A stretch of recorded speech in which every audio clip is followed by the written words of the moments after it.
man, if he was 44, I would take the over. But he ain't. Want to do it forever. Oh, I agree. Like, money doesn't seem really important to him.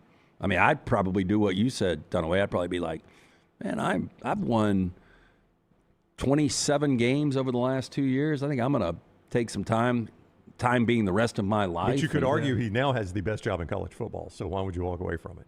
He's got the most job security you could possibly have. Well, just because a lot of people are like scared to death of what's the encore going to look like. And he's got a fan base that adores him. It is 100%. I don't know how many coaches have 100% approval. He does.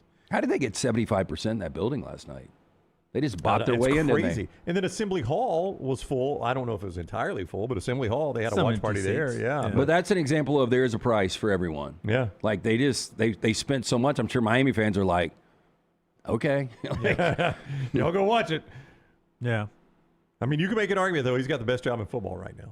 In the world we're living in where you can build rosters the way they do. And that's even crazier. And he's got a billionaire that is like, yeah, I'll help you build a roster. Yeah. Will Indiana win a national championship one day, or will they have the best job in football? Yeah, I know. Okay, give me Cup 5, Tyler, if you will. Here is Kirk Cignetti last night on the message that Indiana winning it all sends to college football. I think we sent a message, first of all, to society that if you keep your nose to the grindstone and work hard and you got the right people, anything's possible. In our particular situation in the athletic world, college football's changed quite a bit, the balance of power also. But we had the right people on our staff, in the weight room, in the locker room. And we had great senior leadership and togetherness, and we had a really good quarterback that played his best when the chips were down. And if you prepare the right way, which this team did week in, week out, and put it on the field, we met the challenge every single week, and we're 16-0. Are there 8 first-round draft choices on this team? Probably not. No, there aren't. But this team, the whole was greater than the sum of its parts. Oh, that's that's what sports is all about. Absolutely. That's your best teams is when those are the ones people remember, you know?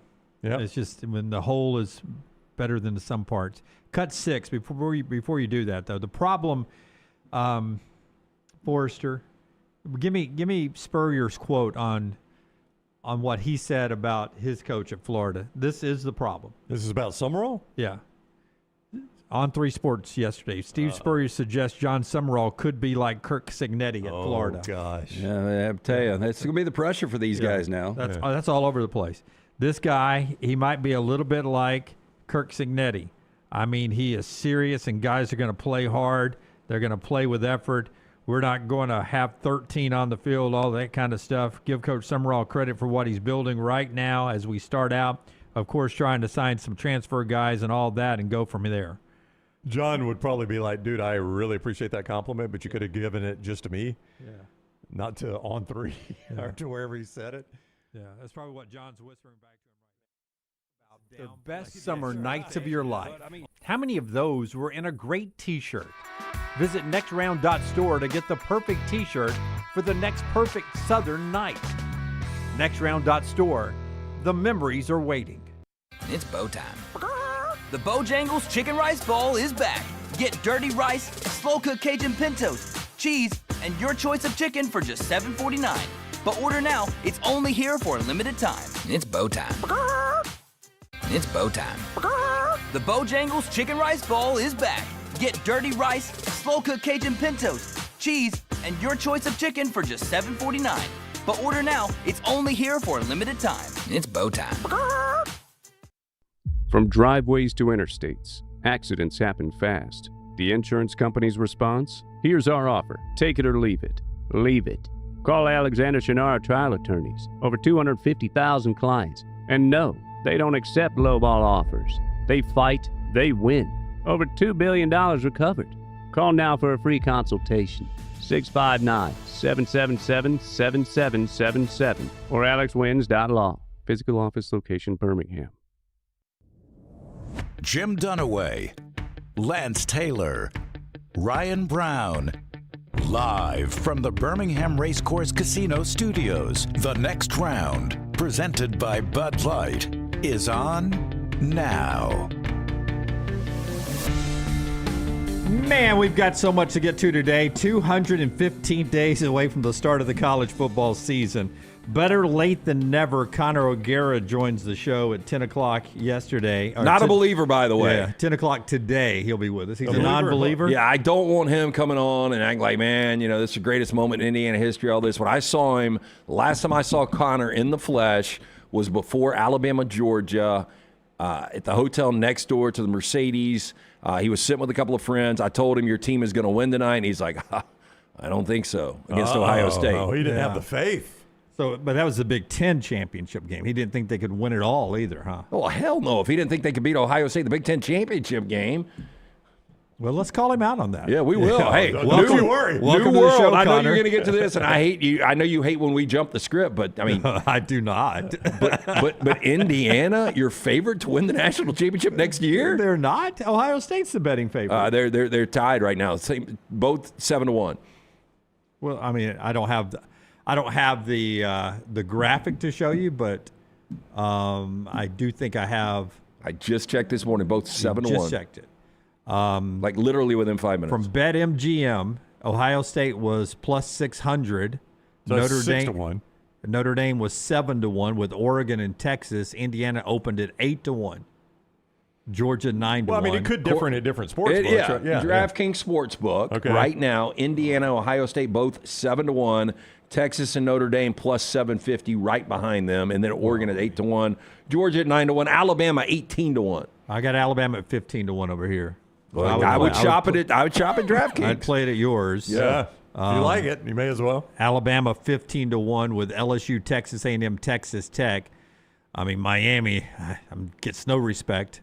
No, that is interesting that Miami is 20-1 behind Alabama. Oklahoma 35-1. Ole Miss 40-1. Michigan 40-1. So Alabama, I mean, Vegas respects Alabama more than the polls will. Yeah, I got Michigan and Oklahoma at 30-1 over here. Ole Miss and USC. I had USC, a playoff team, 40-1.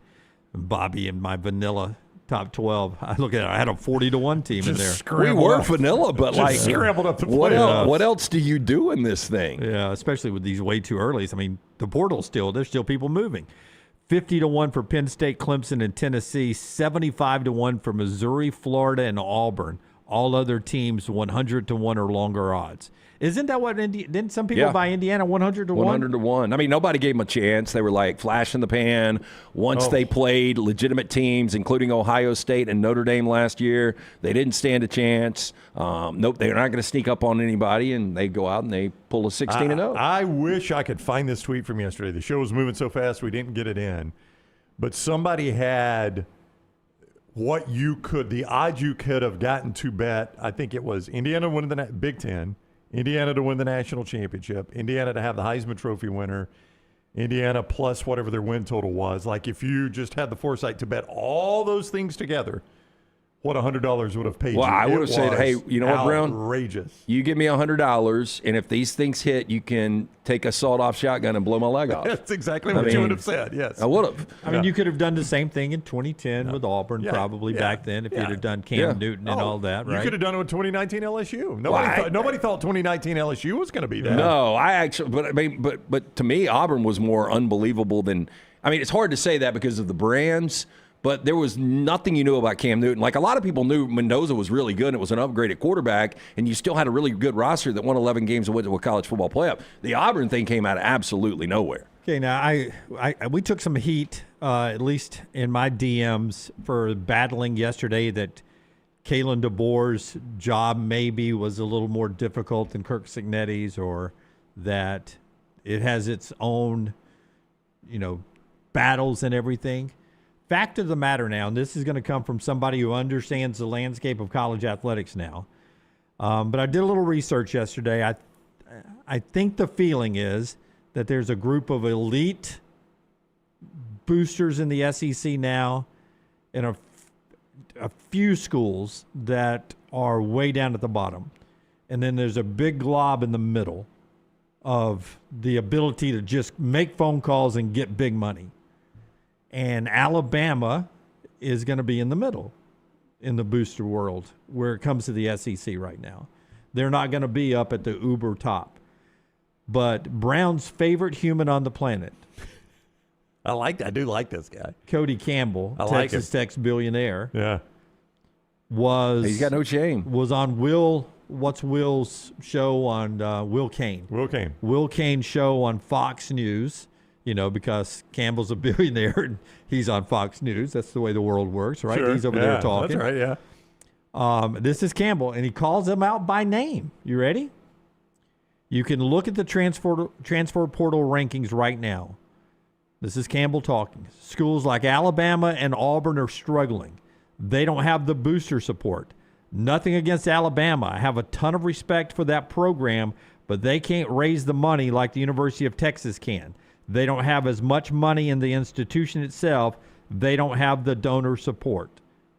That's yesterday, Will Stein show, Cody Campbell, billionaire, the guy who's funding Texas Tech, and he says you can take all this blue blood discussion that it changed in 2023. He's right. Yeah, I mean, it's He's factual. 100% right, yeah. Now, what I would love to know is how many billionaire alums there are from both Alabama and Auburn, because you guys remember the old saying, keeping up with the Joneses, and people that have a lot of money, I mean, it's one of the things they like to do is compete and show off their toys and stuff. So if I'm a billionaire, let's say a Drummond, a couple of my fraternity brothers were Drummonds, and I'm getting called out from these other billionaires, and I care about Alabama football. You know what I'm going to do? I'm going to step up, and I'm going to throw some money in the portal and be like, hey, I'm a billionaire too. We can throw some of this money out there. I like the way you're giving a pep talk today. You just need to start calling these guys out. I mean, Alabama and Auburn both have to have billionaires, right? I don't know where they are. I don't know who they are. Not as many as some do. I agree with that. Yeah, but as Zach points out in the chat, you only need one, right? That's true. You I need think one that cares. As Zach points out in the chat, the clap back to Campbell would be, by the way, with your billions, Alabama and Texas Tech went out in the same round of the playoffs in the same exact fashion. Yep. But would you say one program is trending up and one is kind of like in purgatory right now? Well, but because one could only go up. Well, I agree with that, but I think it shows you the progression, what NIL is really doing for that program. Post-Saban, Alabama had two options, maintain or drop. That's all they could do. But how much better is Texas Tech in the NIL era? Much better. I mean, right now they're better than they were, but to Brown's point, they haven't passed Alabama. I agree, but they're an A in this new era. They are. They've gone up. Alabama has gone down from what the old world was to what it is now. Because I mean, that's Auburn, factual. Yeah, to your point with the billionaires, with Auburn, everybody always throws out Tim Cook. Well, Tim Cook, he's an Apple CEO. He's going to retire soon, I think. Tim Cook's got billions. Just because you got that billionaire doesn't mean you can tap into that money. Some of those guys are like, I'm not paying for that. Yeah. As I always point out, those guys got to be billionaires by investing on things that got them financial returns. And things they care about. Right. They got to have passion. If they don't have passion for the program, they're going to throw money into it. This old boy over here loves him some Texas Tech football. So it is his full-time job now, it seems like. Yeah, I mean, he started their NIL. That's how much he loves it. And he's like, I know I'm not going to see the financial return on this. I'm going to get an emotional return on it. I mean, those are two drastically different things for people with that kind of money. Some will spend a ton they'll all spend a ton for an emotional return, but that's not always sports for them. No, we look at it like, how could it not be? But I think Cody Campbell is viewed like an owner that's never going to get an ROI, but he is kind of viewed as an owner. Yeah. Like, I think Texas Tech fans absolutely loving him. And he, would you be surprised one day if they were to win a national championship if there was a Cody Campball statue not at all outside of the stadium? Or a name on the stadium. Cody Campbell Field. I mean, I'm going to ask dumb questions here, as I do, to keep the conversation moving. Do you not think somewhere on the Oregon campus there's not a Phil Knight statue? Oh, yeah, there's got to be. It's got to be, right? Bill Bowerman and Phil Knight. Does it Knight. have hairy ears? You said he had hairy ears. Yeah, well, I don't have room to talk right now. I haven't done mine this week. But isn't that crazy that you lose hair but you grow it on your back and your ears? Weirdest places you don't want it. It's the dumbest shit in the world. I mean, he's obviously got to have things named after him on that Oregon campus. So I bet there's a statue outside. I mean, don't they put Hilton statues up outside of Hilton's in some towns? Connie Hilton, our guy. Well, I'm just saying that I remember. It was, do you remember the first meeting with him and Don Draper? The Hilton guy? Yeah, remember the guy that played Connie Hilton was the guy that was it the pitcher from Major League? Yeah, the old guy. Yeah. They were making old fashions. Yeah, right? Yeah. Like Connie wanted an old fashioned. Yeah, He thought Draper was Don trying was to make one, and yeah. then Donnie was like, "Damn, you make a good old fashioned." Back to your conversation yesterday. Well, just real quickly, side note, one of my funniest local TV moments was we were down in New Orleans for a week leading into the 1993 January 1st Sugar Bowl, Alabama-Miami. And we would do a live shot for our news and show every night with the great Ken Lass. And Ken did a bump one time, a live Let's clear television that up, bump. And, we don't know what, everything that's popping up when you're doing that much work. And he was talking about one of the iconic statues here in New Orleans. And it was a guy we were just outside the hotel. A guy had a live shot of the Connie Hilton statue that was outside of the Hilton Hotel. Didn't know who it was. No, we didn't know who it was until later on. It's a great pioneer, an American pioneer. Yeah, some of the historic statues here in New Orleans, and it was Connie Hilton just outside of a Hilton Hotel. But does Boone Pickens, you think, have a statue at Oklahoma State? His name's on the field. I mean, And has Gundy ever peed on it? Yeah, again, probably a little bit different because, they got close. They got really close in 2011, and they'll tell you they should have played in that game. I'm just saying in today's NIL, it is so much more important for the money behind the programs. Yeah, I just wonder how to – I've been trying to say this for a couple of years now. When, for instance, when the Michigan job opened up or when the Penn State job opened up and my friends were like, you don't leave Alabama for Penn State. You don't leave Alabama for Michigan.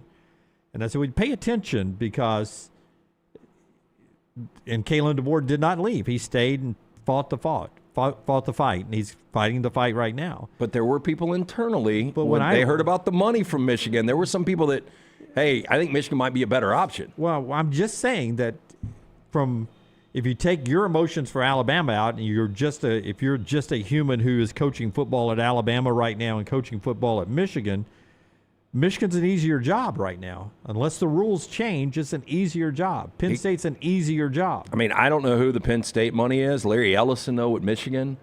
Penn State apparently does. When you talk to people like Joel Klatt, they're like, it's a better job right now. And I mean, I guess that's how you stack it up. I don't know how you used to do it, like tradition, TV time, facilities. The ability to recruit. Like all that shit's all that's gone. all out the window. It really doesn't matter is. anymore. Yeah, I mean, it's all about Saban your said NIL it now. in a joking way that the Big Ten has an NIL advantage right now because you have to pay people to go up to live up north, is what he joked on game day. But that is the truth. The footprint of all the great recruits, the majority of them are in the SEC footprint and the ACC footprint.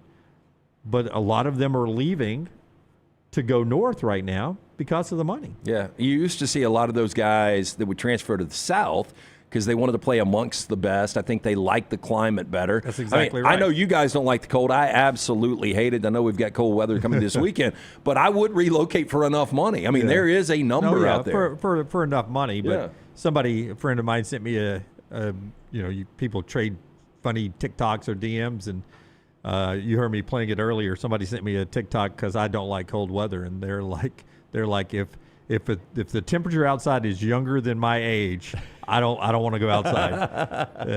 And it's funny how I get older, that temperature changes. It does for go me. up for me. Yeah. I have no desire. I just finally put a space heater in the bathroom. That's how old I am. Wow, now. you were that old. Yeah. Holy crap. Wow. Dang. Wow. I used to freeze my ass off though, getting in and out of the shower. You know what you are? You're close to keeping socks on during sex. That's how close you are right now. Hey, you don't know me very well, Dunaway. Oh, that's a non-starter for me, man. I gotta let those toes out. Fully nude. It's all about leverage, my friend. Okay. Hey, the show's brought to you by LancesLock.com. LancesLock.com. Hemphill Services. We're going to get to Auburn basketball here, but we did a sidetrack there. Before you tell me about the lock and Hemphill and all that, do you think Alabama fans are like the true blood in our chat room? Do you think when they start seeing the Cody Campbells of the world actually call Alabama and Auburn by name, do you think it's starting to set in the battle that is in front of I think so. Kalen DeBoer Yeah. Immediately right yeah, now? And it's unfortunate for Kalen because, again, we talk about the expectations, and Vegas has a different expectation than I think most of the national writers and probably coaches have for Alabama. Alabama's going to come out between 15 and 20. We said this yesterday in the preseason polls. And Alabama fans are going to think to themselves, man, if we finish 15 to 20, like if we go from last team out year one, Kalen, to in the playoff winning a game to back out of the playoffs, we've got serious problems. And look, Kalen will take the blame here, but at the same time, like it's just not a level playing field. Yeah, I'm just telling you, and to your point, what Kalen DeBoer, his staff, and Courtney Morgan, the GM, are doing to put together a roster that can be competitive in the SEC and contend for a college football playoff is different now than the machine it used to be. And if they are in the playoffs again next year, it is coach of the year type stuff. It is coach of the year type stuff if Alabama is in the playoffs again next year. I mean, to rework that roster and meet our expectations, we all three had them in the playoffs again next year. Well, you're going to lose multiple first-round guys. You're replacing quarterback, one of those guys. I mean, it is a complete makeover, and I don't know. It's so interesting where this thing's going to go, and especially for the SEC. Like, I don't know who in the SEC really, outside of Texas and Texas A&M, can keep up. Texas A&M, Oklahoma, Arkansas. Really good money. Tennessee has a couple of billionaires. Jimmy Haslam, but billionaires that care. Yeah, his investment does a lot in the Browns. I mean, Yeah, but that's you got to hope he's got the same passion for Tennessee. he probably has more passion for Tennessee. I don't know. He owns one of them. He doesn't own the other. If you notice, Kentucky's become more of a player and getting some portal players. Yeah. Will Stein I guess that's horse money. A lot of horse money up there. got a lot of money up there. Yeah. But, I mean, does Vanderbilt become a bigger player than Alabama and Auburn? Not bigger, but they are closer. I mean, they're in that. Those are the six, I think. Yeah. And we'll talk about LSU later in the show. But I think there's a lot of people that are in the in the middle. Yeah, but does that middle? yeah. Where's that middle compared to the Big Ten now? It's to your point, LT. Where are they compared to all those Big Ten alumni, all that Big Ten billionaire money? Your problem with Vanderbilt is I bet they've got probably more billionaire graduates, more billionaire alums than just about anybody in the SEC. But a lot of those are international students, or the ones that are not international students came when Vanderbilt football sucked and they didn't go to games and get an emotional connection.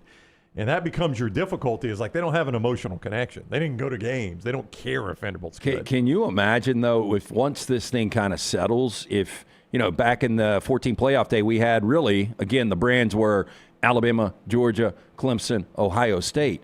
Wonder if this thing settles and you have a bunch of Big Ten and you have money programs like Virginia.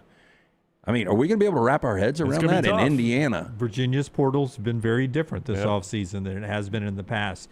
Our friends at Hemp Hill brings you Lance's Lock, lanceslock.com. Yeah, disaster last night. Oh, no. Just bad college basketball. But, hey, we've got winners up and available tonight, so we bounce back in a big way tonight. We're always try to be transparent with you guys. It was not a good night last night, but we bounce back tonight. Traditionally, year in and year out in college basketball, we've got this thing figured out, so we got to get back on the right path. It starts tonight, free play every single day at lanceslock.com. It is always brought to you by our friends at Hemp Hill Services.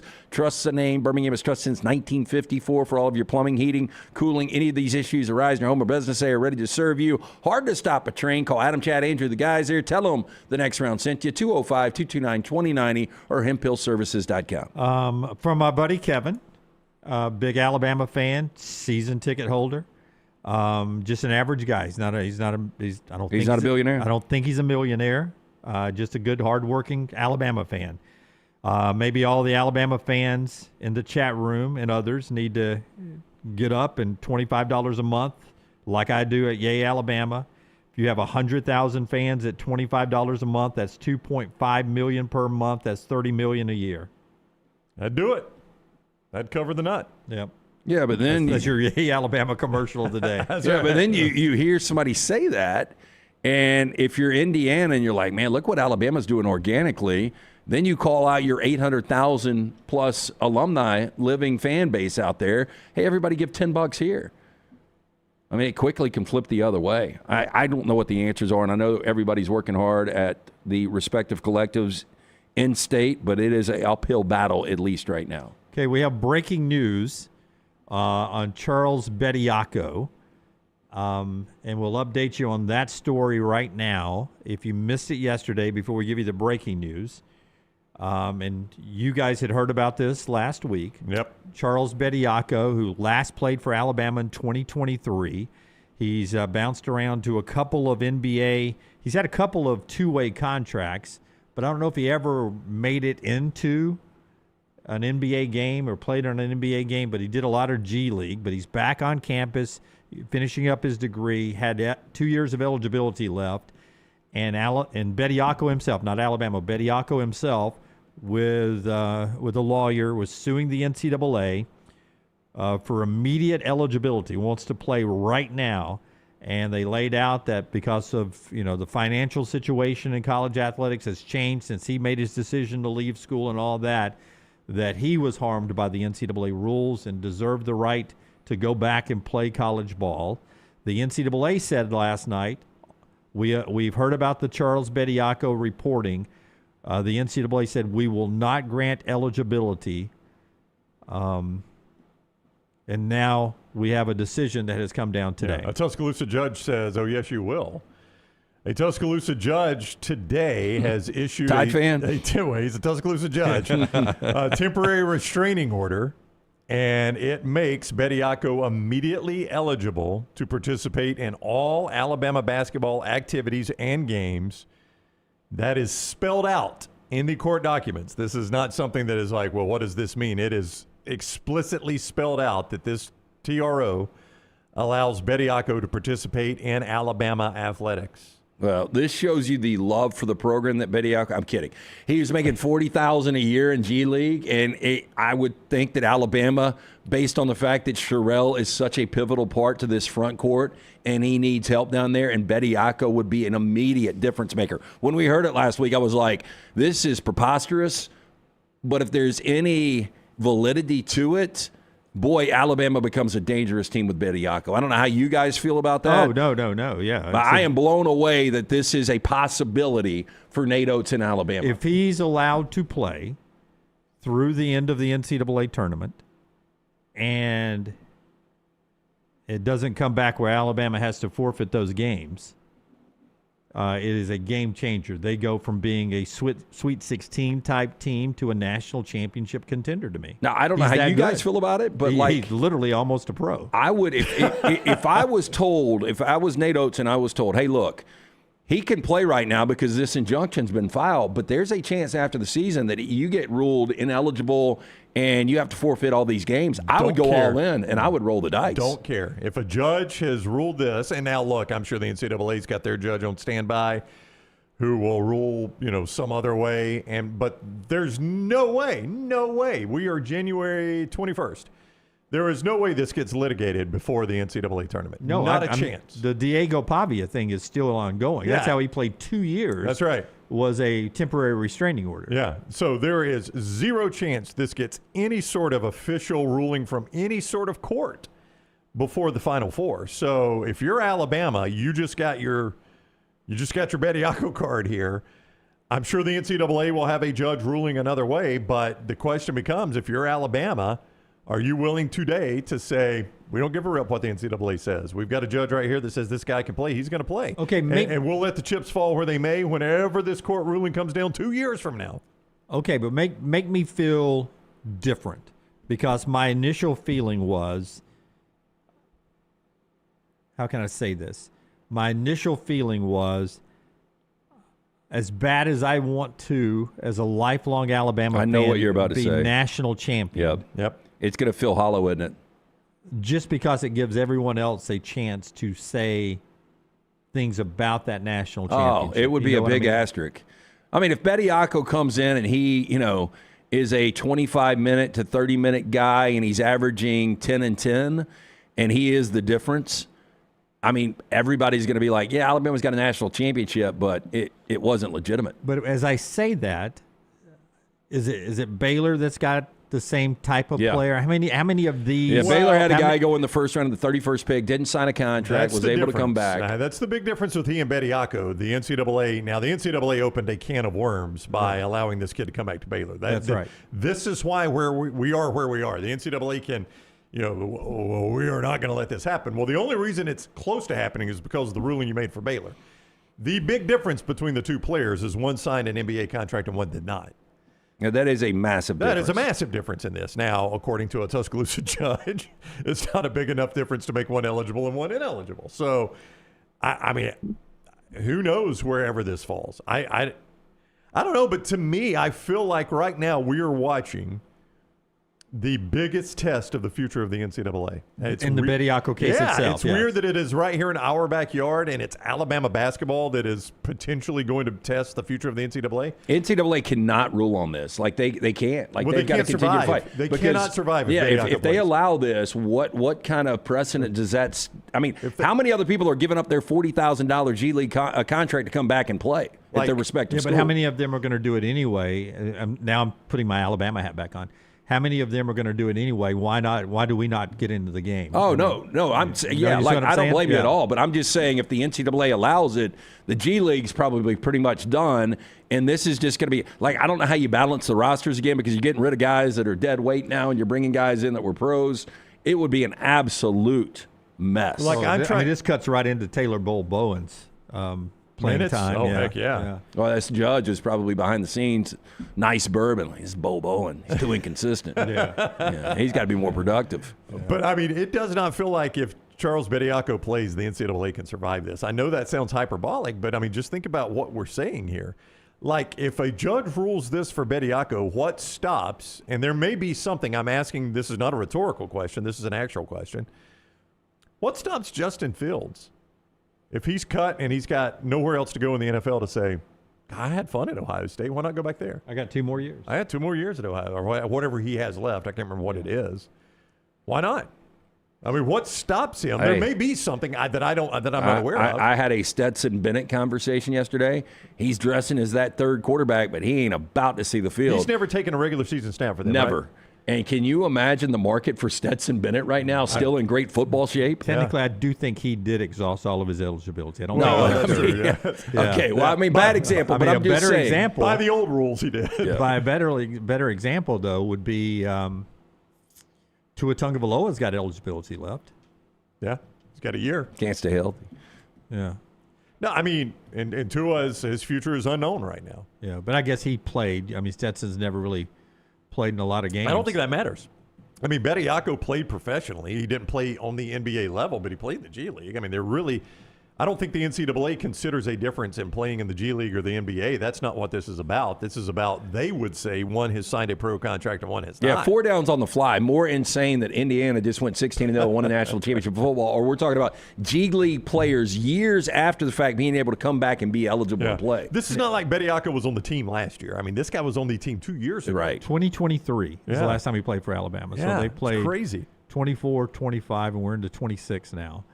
And it was the year they were the number 1 seed and lost in Louisville, I believe, was And his San last Diego season. State. Yeah. I think that was his last year.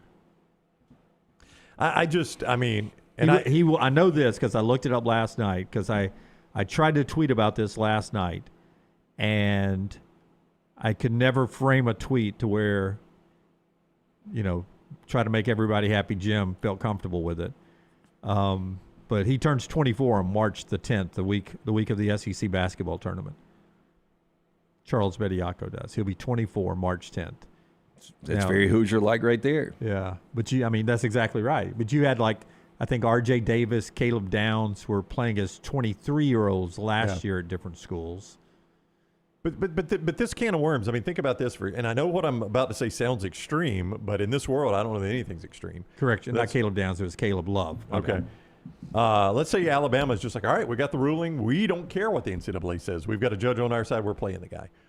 What stops next year a football team from a guy that has exhausted his eligibility saying, well, that seems like a capricious rule. Why? Yeah, why 5 years? Why 5 years? And we go to a judge, and the judge is like, you know what, you're right. That does not make any sense. I'll give a ruling. NCAA can't prevent him from playing. And if I'm Ohio State or Indiana or whoever, I'm like, all right, he's playing. If Alabama can do it, I can do it. Yeah. I mean, to me, if Bediako plays, the NCAA, they don't have much teeth right now. Their teeth are gone, and I think it could be one of the first things that dissolves this organization, which I don't think is a bad thing. Do you personally. think in the next 2 years we'll have a 30-year-old, outside of an Australian rules punter, 30-year-old playing in college football? Yeah. But I mean, was it Jamie Howard close at LSU? How old was he? No, Taysom Hill, I think, or there was a BYU quarterback that was like 26 or 27. Chris Winkie was kind of close. Brooks, do me a favor real quick, or Brown, first one to get to it. And this is going to be bad, but he's just the first one I can think of. Okay. Jovic, the Auburn player Jovic, which I think I got his name right. Yep. Who was he playing for last year? I think he was playing European professional basketball. basketball. He was playing, not in Serbia, he was playing in, but he was. Yeah. So, I mean, these Europeans who come over and play, and he's just the first one I could think of, but they have been playing professional basketball. Correct. In Europe. But he is, what, 20? Well, he is college yeah, age. but He's college appropriate. But my point being, Yeah, so prior to Auburn, I'm was... I'm about asking, am I going to let Bediako date my daughter? He played in Serbia's top-tier basketball league, the Adriatic Basketball Association, the old ABA over there, for KK Mega Basket. Their names kill me. Yeah. Those European names kill me. Yeah, I'll take the Mega Basket. Can I get a slice of pie with that? But in case you're wondering, as Auburn points out, Nikola Jokic, I can never do it. Jovic? No. Nikola Jokic played for that team as well before coming to the NBA. I mean, it was an NBA feeder league to a certain extent. I mean, he was playing pro ball over in Serbia. I mean, and he played for several teams in Serbia, by the way. So, I mean, what? I mean, like Luka was a pro before he came over here to become a pro. Right. But that was kind of a feeder system, though. But technically, Luka could have come under these rules and played college basketball. Oh, yeah. Well, you remember, I mean, one of the great stories way back in the old days of our terrestrial radio, I remember we had Barkley on, and he was talking about, like, he tried to get Dirk Nowitzki. He tried to get Auburn to sign him. Yeah. And, Dirk ends up going to the first round of the Dallas Mavericks, and the rest is history. But can you imagine if Dirk would have come in and played for the Auburn Tigers? Wow. But Daniel asked the question that is bouncing in my mind right now. What is the difference? I know there's a massive difference in G League, NBA, and European basketball, but not as it relates to being a professional. No. What's the difference? No. That one did it overseas and one did it in the United States. Why do we draw the line there? I would venture to say probably that European league in the G League. I'm getting 2 years ago, I'd have been like, I don't want to see this at all. I'm getting to the point where I'm kind of numb to it and I really don't care. But, like, I mean, do you guys care if people have unlimited eligibility and we have 30-year-olds playing at this level? Not anymore. Not anymore. I really don't. Yeah, it might have bothered me 10 years ago, but as I watch right now, if a guy's just a good college player and he can't go play in the pros, I don't have a problem with him just playing I think college. it makes it more fascinating. I mean, Diego Pavia's in his 8th year at Vanderbilt. Look, I'm in it for the entertainment. So that's why I don't care. I'm in it for the entertainment. And if Diego Pavia makes Vandy more entertaining, let Diego Pavia play for his whole life as far as I'm concerned. I know I'm probably the minority opinion on that. I get it. But I don't care. I just want the entertainment. What do I care if the guy's 30? Boy, if that gets us to calming down the rules a little bit to where we got employees and collective bargaining and all that, then let's go ahead and do it, because as many of you have said in my timeline, this wild, wild west isn't working. But so do we see now here's out. That's what I was about to ask. We see him on Saturday. Yeah, because he's game ready. Yeah, how quick can you get him in a jersey? I mean, is anybody going to put snow chains in their tires and drive down to see Bediako take on Tennessee? Can one of you will you text Gonzo and say, hey, is he playing Saturday? Hey, look, there we go. We've already got him in. He's ready to roll. The jury. Brandon Foshee. Way to go, Brandon Foshee. That is terrific. Oh, that is fantastic. That was a reply to our tweet. Oh, So well someone- done, Brandon. Well done. all right. I don't know if you created it, but thanks for bringing it to us. That is fantastic. I hope he plays Saturday just That because. would be hilarious. Yeah, just the You think Rick Barnes would be pissed? He's like, wait insanity a minute. involved with What it. are we doing here? I mean, hey, where's Ziegler right now? I mean, if I'm Rick Barnes, if Now, Bama's he playing- did exhaust his he eligibility. did, but I'm like, so what? I mean, what kind of rules do we we ain't- have anymore? We ain't winning the national championship with this roster. Yeah, what kind of rules do we even have? If I'm Rick Barnes today, I'm trying to get a Tennessee judge to rule that Zakai Ziegler can come back and play for me. Why not? Why would you not do it? If you can find a judge that will say, you know what, that does seem like a bad law or bad rule, and you don't have to abide by it, as Tennessee Volunteers. Why not? You know, one of my really good friends he does prison ministry, Right. and he talks about how good these leagues are. Why not start recruiting some of the guys that are about to get on parole? Bring them out. I'm sure they've got eligibility left, right? We're changing the sport for years now, aren't we? Can any of them play offensive line? Just saying. I'm sure. Oh, I bet there's a tackle. I think you could probably find a two inside that would be a difference maker on the perimeter. Ooh, on this day, I never thought we'd be this far behind the clock and the sponsorships. Let's do it. The show being brought to you today by our friends at New York Butcher Shop. LT, tell us about New York Butcher. Just a couple of nights ago for the national championship matchup, I stopped in, saw Jim and the great staff of butchers, picked up a couple of those fillets. Can't go wrong with the steaks, the ribs, the chicken, the pork, the fresh sides made in-house every single day. The baked beans are fantastic.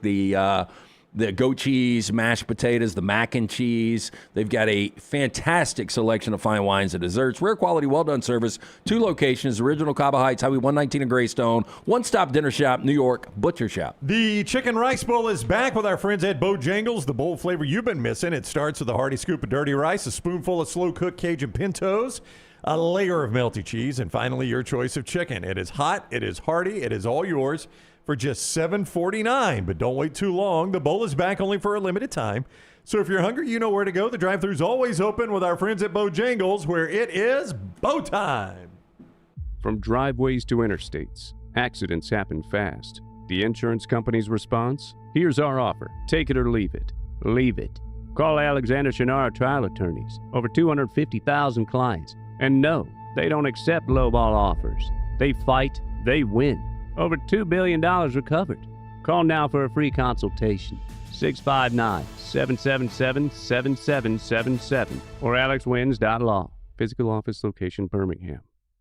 To everyone who craves a fresh meal made just for you, let our team member Jacob share what's special about Culver's. In Wisconsin, our food comes from the heart, and taking the time to handcraft your meal with care is how we've always done it at Culver's. It's why your Butterburger doesn't touch the grill until after you order.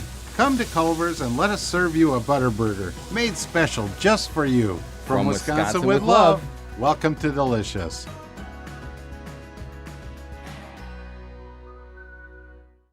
It's the O'Reilly Auto Parts World of Wheels, January 30th through February 1st at the BJCC. With customs, classics, hot rods, and more. Don't miss the Golden Riders motorcycle stunt team, plus BMX stunt teams performing outrageous stunts live. Friday, meet WWE star Rikishi. Saturday is Kevin Mack from Counts Customs. And Sunday, meet TV host Courtney Hansen. Bring the kids for free Hot Wheels racing, costume characters, rides, and more. Get discount tickets at all O'Reilly Auto Parts stores. Details at worldofwheels.net. At Central State Bank, we are large enough to serve you and small enough to know you. Manage your money with ease, whether it's mobile banking, hassle-free checking, competitive loans, business solutions, or personalized financial advice. We're your hometown bank with big-time service. Visit us today and experience banking made simple, because at Central State Bank, you come first. Member FDIC.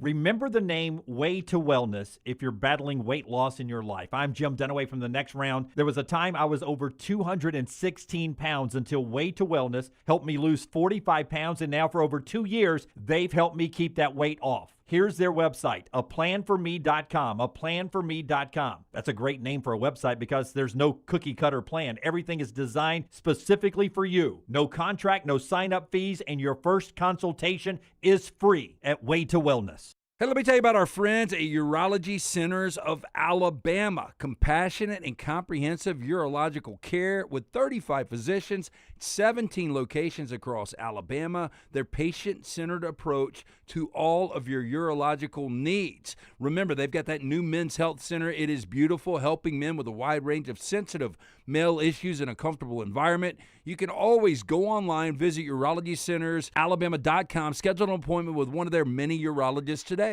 Hey, there's nothing worse than waking up to a plumbing problem. Don't get caught in a flooded house. Call the guys at Hemp Hill Services. Adam, Chad, and the team at Hemp Hill are the only ones I trust to fix it and fix it right the first time. Hemp Hill Services does it right and always at a fair price. For all of your plumbing, cooling, and heating needs, trust the name that Birmingham has trusted since 1954. That is Hemp Hill Services. Call now, 205-229-2090. That's 205-229-2090. It's bow time. The Bojangles Chicken Rice Bowl is back. Get dirty rice, slow-cooked Cajun pintos, cheese, and your choice of chicken for just $7.49. But order now. It's only here for a limited time. It's bow time.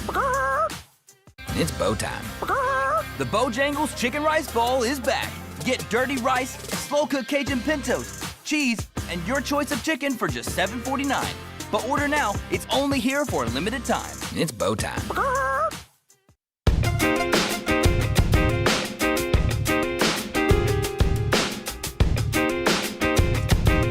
Okay, our buddy Aaron Suttles and Nick Kelly giving us information. New Bama and Bourbon maybe today, out a little bit later on, maybe tomorrow. Stay tuned, set your alerts on that. Great, always information from Aaron Suttles and the folks at Yay, Alabama, and our Lance Taylor. Nick Kelly adding to the conversation. There's a world where Bediako only returns for one game. Alabama only plays once, Tennessee on Saturday before the hearing, January 27th, and the judge could end up denying the request for an injunction at that point. So I don't know if you roll him out there to play him this weekend. I think it's a fair poll question that we could throw out there. Like, I just wonder where Alabama fans are on this. I mean, if other people are doing it, you want to do it, but do you want to be the first to, like, break this down? And the chat is moving so fast, I may not be able to dig back and find this, so I may have to paraphrase it, but it was so well worded.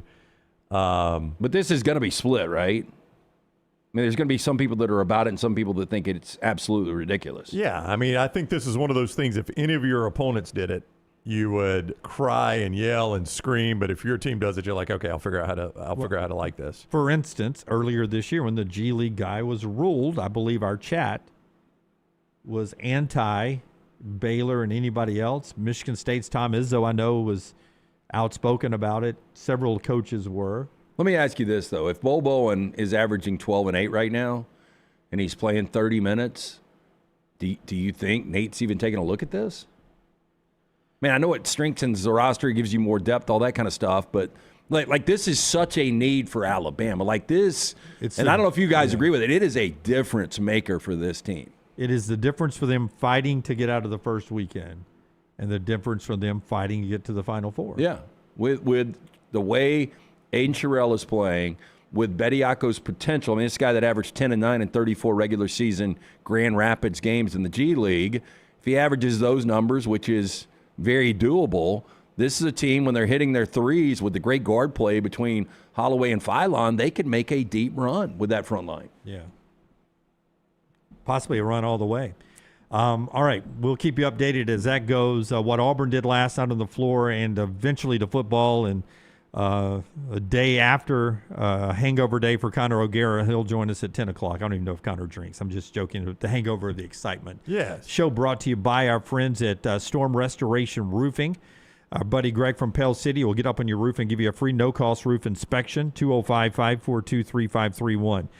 Some of you may be like doing something else with our show in the background, and you say, did he just say a free, no-cost, no-obligation roof inspection? Yes, I did. That's what I said. That's what Greg is known for, that free, no-cost roof inspection. He gets up there. When you call this number, 205-542-3531, he'll get on your roof, give it an inspection, let you know if you've got any water entry points, cracks, loose shingles, missing shingles, that kind of stuff, how old your roof is, if it's aged out.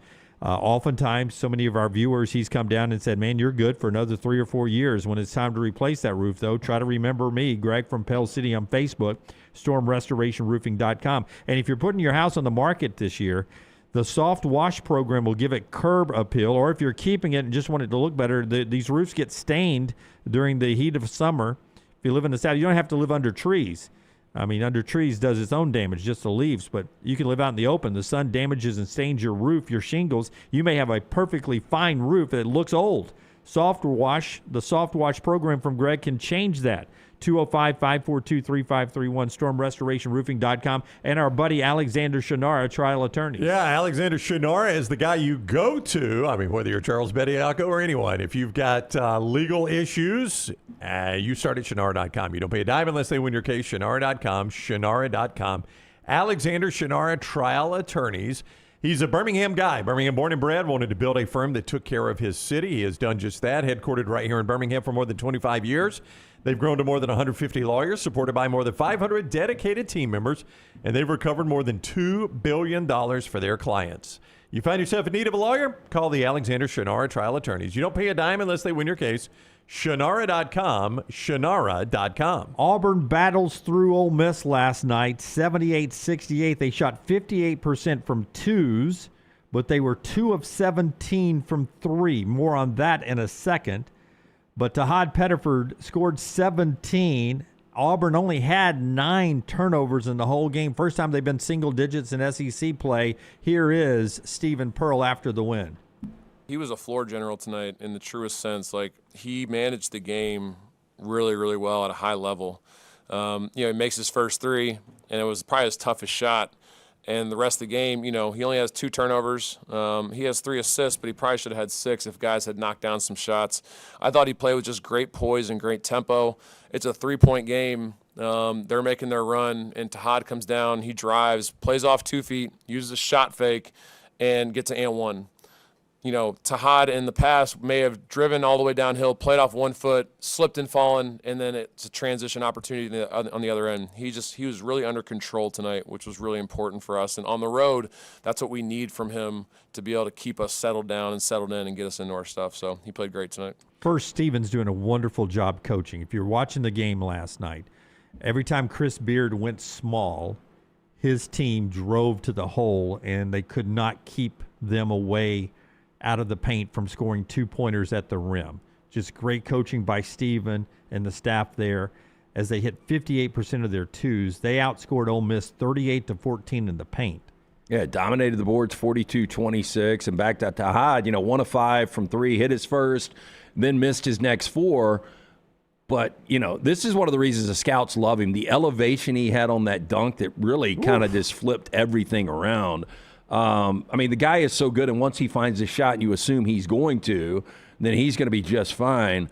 But 2 of 17 from 3, that is a problem. Like, you are shooting yourself out of games. Now, you are so dominant at the rim, and Ole Miss was so bad offensively last night, you were okay. But if you get into a game against a Florida and you shoot 2 of 17, which is coming up next, that's a game you lose by 20. And Florida on Saturday. Yeah, they've made 4 3-pointers in the last 2 games. This is concerning. Not just the 4 made, Brownie. It's the number they missed, right? Oh, yeah, which is... It was 2 of 17. What was it the last game? It was 2 of 19? Was it 19? I thought Something it was 15. like that. 2 of 15. So you're talking somewhere in the neighborhood of 4 of 35 to 40, somewhere in that neighborhood.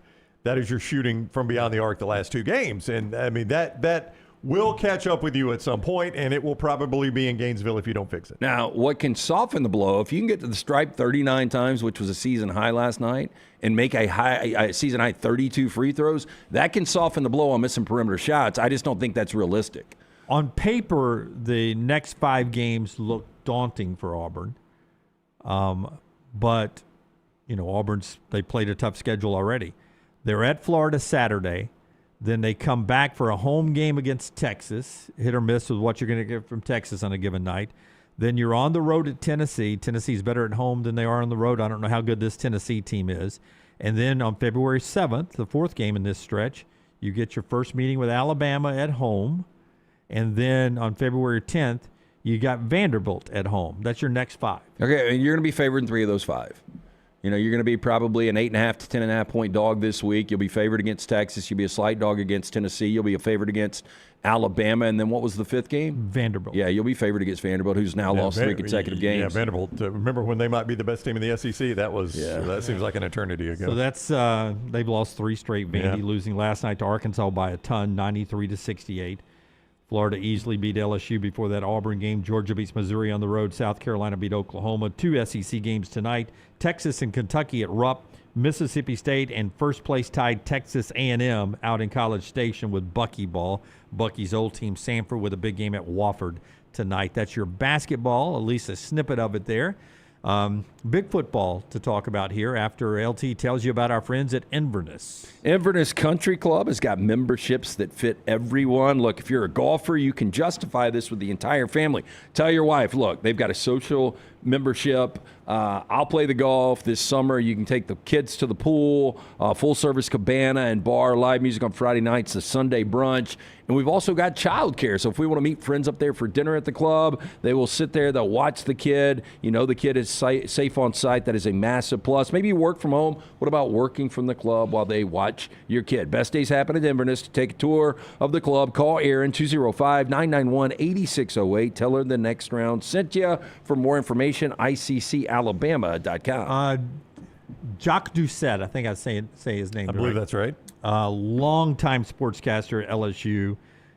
He and the sports staff at WAFB Channel 9 down there just go to for LSU information. Has been that way for a lot of my career. They had a conversation with Lane Kiffin. And I want you to listen to what Lane says about his advice from Nick Saban and tell me how you think this plays and how do you think you feel about these comments. He's asked about taking the LSU job, what he thinks of the LSU job, all that in this interview. Here's Jock with Lane Kiffin. When John Carmouche and Verge and Julie came in and met with me, I know I keep saying it, it was just different. The feeling was different, and as I sat there and I told the story at the press conference, you know, I was torn. And when I called Coach Saban and talked it through with him, he said, you know, Lane, you'll always regret if you don't go to LSU. It's the best job in America. And when he said that, that really made the decision for me. And as I've looked at it, it has pushed me. It has got me out of a comfort zone that we were doing amazing things, but you come here and you feel the power of the place, and it drives you every day to even go to another level. Best job in America is the takeaway line. Well, I bet Nick Saban was saying, he's going to be asked about it. I did not say that. Yeah. He's going to be asked about that a lot. I might have said it's the best available job in America, but I did not say it's the best job in America. There's no way he said that, is there? One of the best jobs in America, you could say that. But now I will say this, Nick Saban, as much as he loves Alabama, and you cannot deny his love for Alabama, still lives in Tuscaloosa when he's not in Florida. I saw him playing golf down in Miami in Alabama gear still. Still wears that Alabama straw hat. I mean, he's Alabama to the core. On game day, I ain't picking against Alabama. He's picking them every week. Running his Airbnb, wears the hat. That's right. So he's Alabama to the core. But he's always had an affinity for LSU. Well, and you understand why. That was the transition of Saban from a good coach to a great coach. Right. But the things he did at Alabama, Alabama at its highest and LSU at its highest, Alabama was a better program, in my opinion. I just simply don't think it's true that LSU is the best program in America. Now, if you've got an affinity for it and you say that to somebody, that's one thing. But he and Terry are very fond of their Baton Rouge years. Yeah, and a lot of good lifelong friends there, and just like in Tuscaloosa now. Yeah, they're just good people. They're people, right? And they love the people they were around at both places. But he has said publicly, Nick Saban has, that it was a mistake for him to leave LSU and go to the pros. 100% it was. Which means he would have never done the Alabama chapter. But he ended up doing the Alabama chapter, so Alabama will always be a special place for him.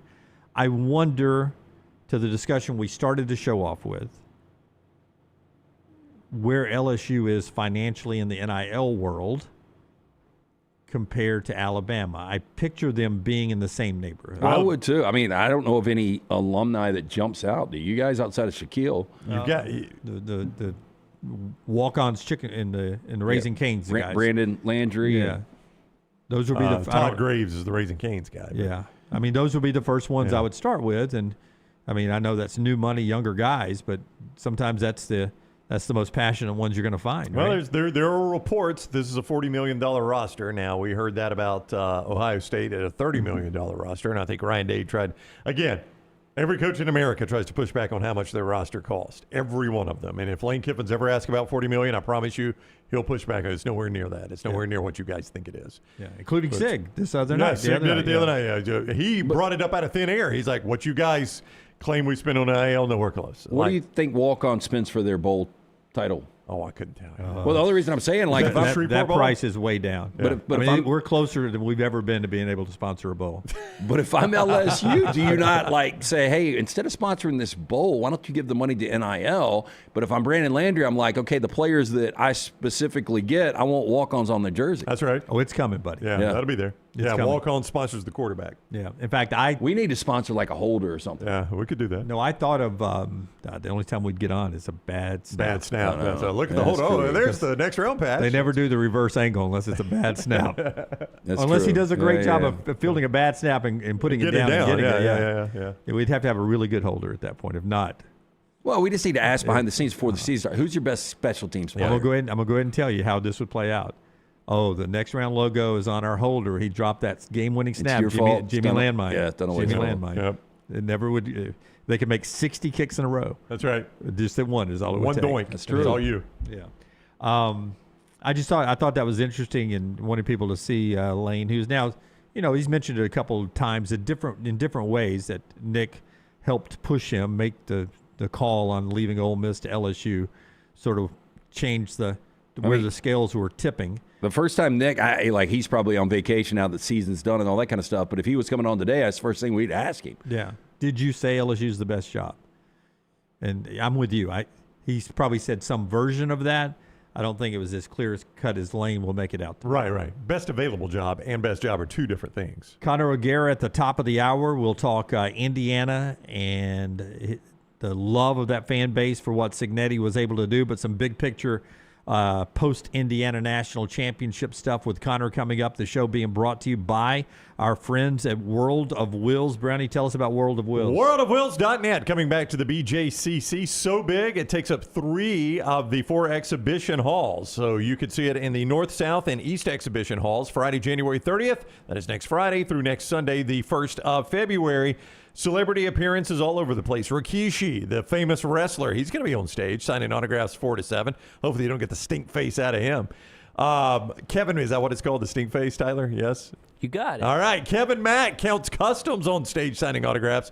And TV host and personality Courtney Hansen, she's there on Sunday. Kevin Mack there on Saturday. You can see everything I'm talking about of the 55th Annual O'Reilly Auto Parts World of Wills at worldofwills.net. That is worldofwills.net. You can also get discounted tickets at any O'Reilly Auto Parts store. You can also get them at the door, but get them in advance. Discount at O'Reilly Auto Parts. The 55th Annual O'Reilly Auto Parts World of Wills Custom Auto Show next Friday through Sunday at the BJCC. See more at worldofwills.net, worldofwills.net. O'Reilly Auto Parts World of Wills. Did I say it wrong? No. Okay. Our friends at Urology Centers of Alabama, urologycentersalabama.com, 205-930-0920.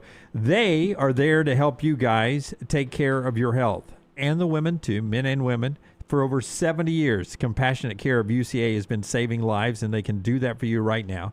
205-930-0920. 16 wonderful locations, so there's one convenient to you, and the great urologists that call UCA home, there to take care of you. Prostate health to kidney stones, vasectomies if it's that time of your life, and a lot more. Urology Centers, Alabama.com. Take the next round anywhere you go with official Next Round gear. Buy yours today at nextround.store. Hop in. Injured in an Uber or Lyft? Here's the problem. Was it the driver's fault? The other car? The app company? Good luck figuring that out while you're trying to heal. Alexander Shinar Trial Attorneys, they've got a guy for rideshare accidents. And here's the best part. They don't get paid unless you do.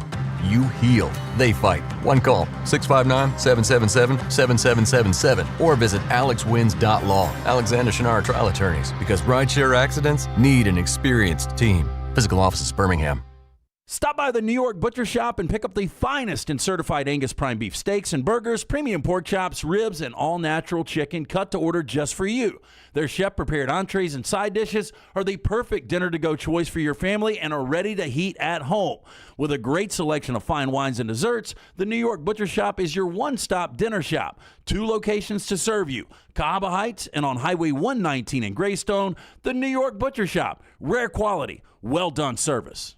To everyone who craves a fresh meal made just for you, let our team member Jacob share what's special about Culver's. In Wisconsin, our food comes from the heart, and taking the time to handcraft your meal with care is how we've always done it at Culver's. It's why your Butterburger doesn't touch the grill until after you order.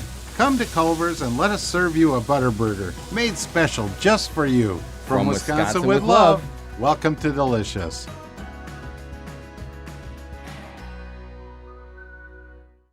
Remember the name Way to Wellness if you're battling weight loss in your life. I'm Jim Dunaway from The Next Round. There was a time I was over 216 pounds until Way to Wellness helped me lose 45 pounds, and now for over 2 years, they've helped me keep that weight off. Here's their website, aplanforme.com, aplanforme.com. That's a great name for a website because there's no cookie-cutter plan. Everything is designed specifically for you. No contract, no sign-up fees, and your first consultation is free at Way to Wellness. It's the O'Reilly Auto Parts World of Wheels, January 30th through February 1st at the BJCC. With customs, classics, hot rods, and more. Don't miss the Golden Riders motorcycle stunt team, plus BMX stunt teams performing outrageous stunts live. Friday, meet WWE star Rikishi. Saturday is Kevin Mack from Counts Customs. And Sunday, meet TV host Courtney Hansen. Bring the kids for free Hot Wheels racing, costume characters, rides, and more. Get discount tickets at all O'Reilly Auto Parts stores. Details at worldofwheels.net.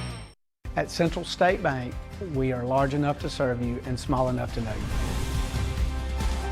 Manage your money with ease, whether it's mobile banking, hassle-free checking, competitive loans, business solutions, or personalized financial advice. We're your hometown bank with big-time service. Visit us today and experience banking made simple, because at Central State Bank, you come first. Member FDIC.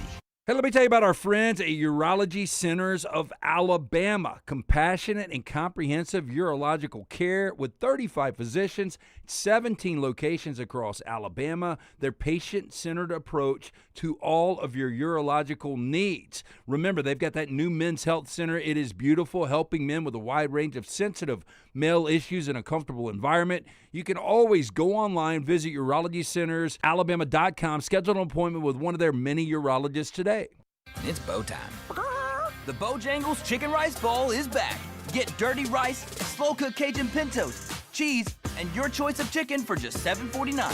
But order now. It's only here for a limited time. It's bow time. It's bow time.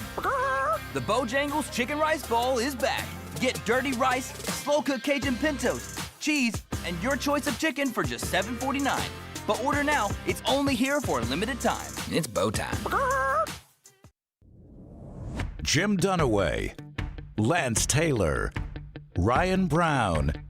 Live from the Birmingham Racecourse Casino Studios, The Next Round, presented by Bud Light, is on now. 215 days before the start of the college football season. Still in the afterglow of Indiana winning the national championship, but they will not have the services of Alberto Mendoza, who left the program. He's going to be battling to be the starting quarterback at Georgia Tech next year. His 3 big decisions he made before he ended up going somewhere else, his best offers were FIU, UAB, Appalachian State when he was coming out of high school. And now he's at Georgia Tech? And now he's got a championship ring at Indiana, Yeah. and now he's at Georgia Tech, where he's going to try to use that speed and that Mendoza magic to try to take Georgia Tech to the promised land. Wow. So Trent Dilfer was recruiting him? He was. Kid clearly didn't live in Birmingham then. Connor O'Gara is with us, a Saturday Down South and in Indiana. He is when Jim said we all know Indiana grads, I think Connor's, that's an awesome sweatshirt, by the way. I think Connor is the first one that came to my mind. You are maybe the only one I know, Connor. How are you today, man? Congrats. Gentlemen, doing well. Life is good. Football's great. What a sport. As an Indiana grad, I've been saying that for forever, obviously. No, this is surreal. I'm living in a fantasy world, a dream world. I never thought I would see my school win a meaningful bowl game, much less be there to witness them winning a national championship, becoming the first 16-0 team since 1894 Yale. All of it. It's the type of experience that even 10 years from now, when I look back on it and, I get to tell people that I got to be there and be a part of it, it's still not going to feel real. So it was the best experience of my professional life, and the fact that it got to coincide with, obviously my school and my ties. It just made it that much more special. So when did you start believing? I told these guys, I saw you in Atlanta. I saw you before the Alabama-Georgia SEC championship game, which was kind of a precursor for Alabama fans saying, I don't think we're that good. Well, when I saw you in that bar, the hotel bar, you were like, I don't know if we can get Ohio State. And I'm like, you're going to get Ohio State today. And maybe that was a one-off, but, did you ever really believe until – I guess the moment where you dismantle Alabama that you guys could win a national championship? The moment that I thought, okay, this team is definitely different was that day, was beating Ohio State. I said to you that morning or that afternoon, whenever it was, that I was feeling like IU was going to lose a close game to Ohio State, but that it was going to feel differently than it did last year when obviously IU, in the eyes of many, got exposed by Ohio State and Columbus. And for IU to be able to make those plays down the stretch against Ohio State, albeit with some special teams help, the lack of execution down the stretch by Ohio State certainly helped. But that was the first moment in which I thought, okay, this team could be special. And they're very worthy of going into the postseason as the 1 seed. And I didn't predict them to lose a game after that. Now, I thought they'd only win by 3 against Alabama. And as many listeners of this show told me when I came on these airwaves and said that Alabama was not as good of a team as Indiana, I heard about it from Alabama fans. And, I've since been proven right, so I'll pat myself on the back for that one. But I didn't think it would look like the way that it did. If you had told me going into the Big Ten championship, hey, Connor, Indiana is going to have to face Ohio State, Alabama, Oregon in a rematch, and then Miami in their home stadium. And oh, by the way, they're going to outscore them all by 78 points, average of 19.5 points per game. I would have said, you're out of your mind. That world doesn't exist. I just want to see if IU can win a bowl game for the first time since 1991. And IU somehow checked all those boxes. I will ask you this because we dealt with it for a long, long time. I don't think you're going to have to deal with Cignetti going to another school or Cignetti going to the NFL. I don't think either one of those things will happen. Like Alabama fans had to deal with Nick Saban for years. But the age thing will come up, 64. And how long do you expect him to coach? And how long do you expect you can keep that coaching staff together, and can he recreate that coaching staff when his coordinators leave? Those are two questions that if you're going to be a dynasty, speaking from dynasty land here in the South, if you're going to be a dynasty, those will be the two questions you'll get now. How long can Sig do it, and can he keep the staff together? What a crazy thing that we're asking, by the way. Let's just process that for a second here of, hey, well, what's it going to look like to be able to sustain a dynasty? There are a lot of different takeaways that one can have from this season, but I think everybody looks at this situation and goes, wait a minute, they could probably sustain this. And it doesn't mean they're going to win 3 of 4 national titles or anything like that. But one of the things that kind of blew me away was that during this wild coaching carousel, Brian Haynes and Mike Shanahan both stayed on that staff. And yeah, you had to deal with, is Cignetti going to go to Penn State? And that was pretty quickly squashed. And then NFL people are like, would he take the Steelers job? And that coaching staff is in place, and it's the reason why I put IU at number 4 in my way too early top 10 for 2026, because I think with how well prepared they were, it makes you go, well, that's to me a sign that this could be sustainable and it could survive some of these personnel changes, a ton of which are happening on the defensive side of the ball. But this team was so well prepared. And obviously you have to expect that your coordinators will get poached at some point. But if the college football world wasn't willing to take on Brian Haynes or Mike Shanahan, they're saying in a collective way, we think that Cignetti is the guy. We think that he's the one that's making all of this go. And so to me, that almost gives me more confidence that IU can sustain this, because I don't think he's going anywhere. The single worst thing that we as human beings do on a regular basis is move. You know what 64-year-olds don't want to do? Move.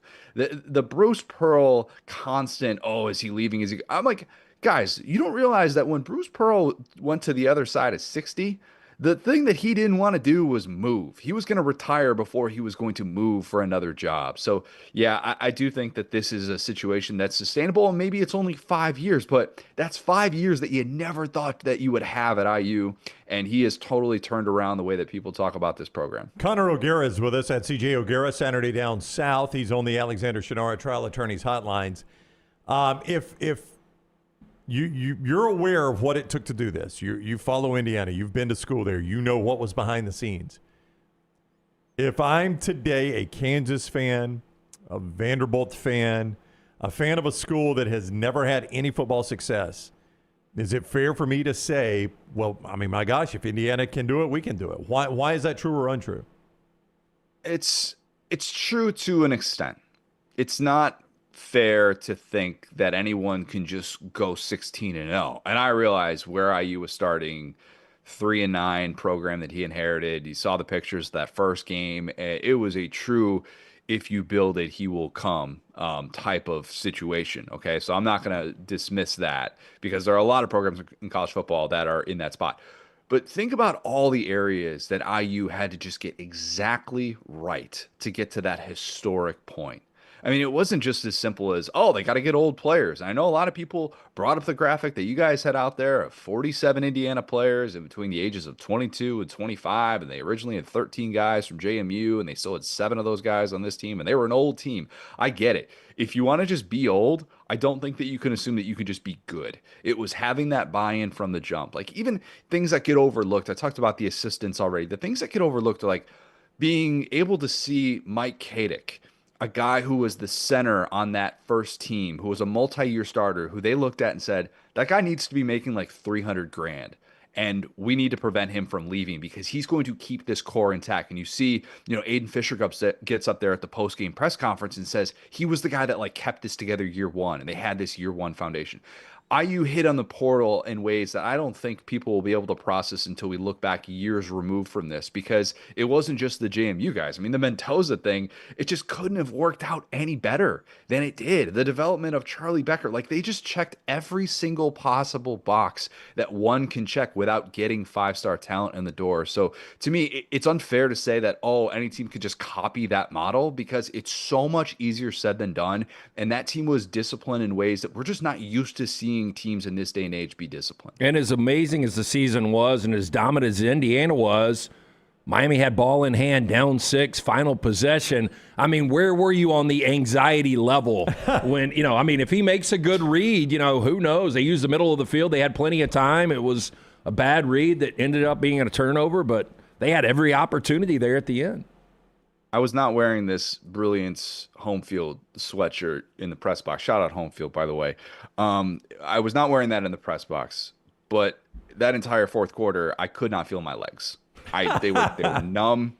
I have never felt that way watching a game in which I've been working, and I have, obviously no cheering in the press box. I'm not sitting there reacting. Now, I did have the Miami creative team, and I think some of their PR staff was sitting in the row in front of me, and we were in the southwest corner in that end zone. So it's kind of, and that's the Miami area. So it was weird when IU things would happen that would go well. It was kind of like this dismay reaction that would happen in front of me. And in my head, I'm just like, that was a great catch by Charlie Becker. Oh my God, what did 4th and 5 just gave us that Mendoza moment. And I think that there are certain things about this team that I just grew to respect. And I was a nervous wreck watching this down the stretch. And again, as I've said on your show many a time, I am not a diehard Indiana football fan, because when apathy is your only reaction to watching something for so long, it can't hurt you. And this team, if it had lost that game, It would have hurt me. I can sit here and say that, but instead, you get the way that it played out down the stretch and the interception to be able to close it out. Walking on that field afterwards and seeing the tens of thousands of Indiana fans that were celebrating that moment, I get chills just thinking about it. It's an in-person moment that I have never had watching sports, and I don't know that I'll ever have anything like that ever again. It's what Alabama fans will experience when they finally win a basketball national championship. The football has happened so many times. It's the basketball one that everyone hungers for now. I'm gonna throw out these names, and you tell me. I don't think one is gonna get Cignetti past these names of great turnarounds, great rebuilds, changing the landscape of a program. He's gonna have to do it again, I think. Snellerberger only won one at Miami, but he laid the foundation for what Miami became. Devaney at Nebraska, Bowden at Florida State. Beamer never won one at Virginia Tech, but he changed that program. It slipped back. I'm just going to throw Schnellenberger, Bowden, Devaney, Cignetti. Does Cignetti have to do more to be ahead of those guys in that conversation, or is it already locked and done? Best turnaround all time? Best turnaround all time. It's 27-2. It's 27-2.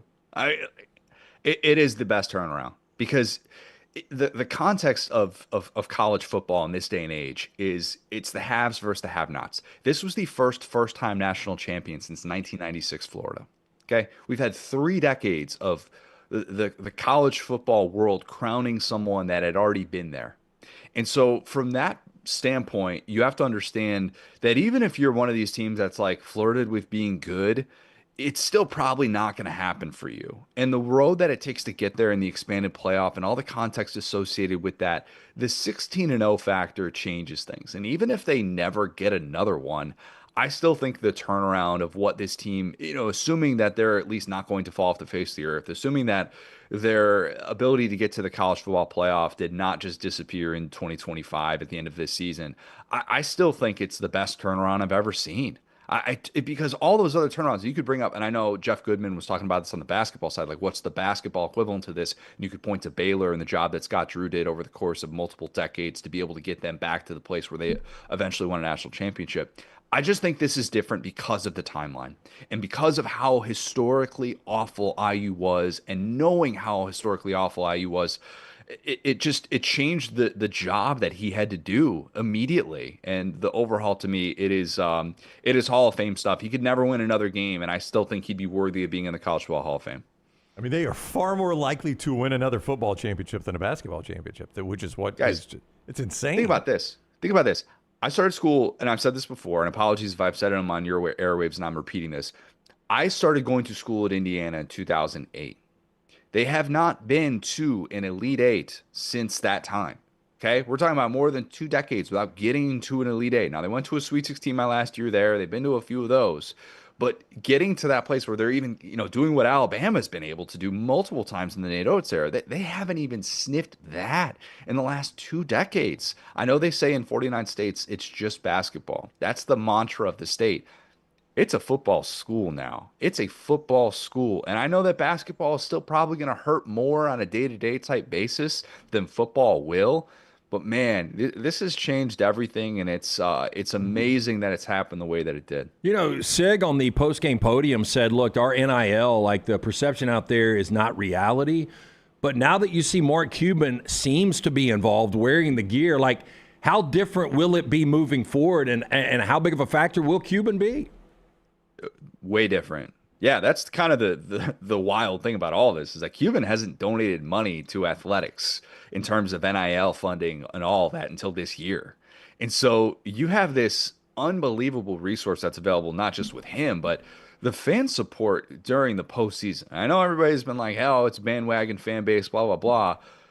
I don't think people realized how little Indiana fans would care about those get-in prices. I don't think people fully acknowledge that. I had like dozens of people that I knew from college were at this game, and they stayed in Airbnbs, and they're like, oh yeah, we spent like 10 grand on the postseason, whatever.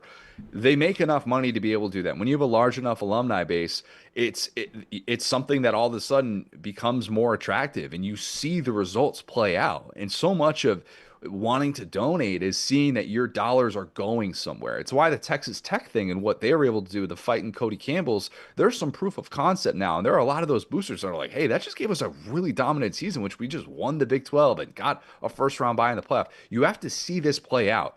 IU fans just witnessed all of this play out, and they witnessed what their support can do. So it is kind of the ultimate proof of concept in the NIL era, and I don't think that those resources are all of a sudden going to dry up.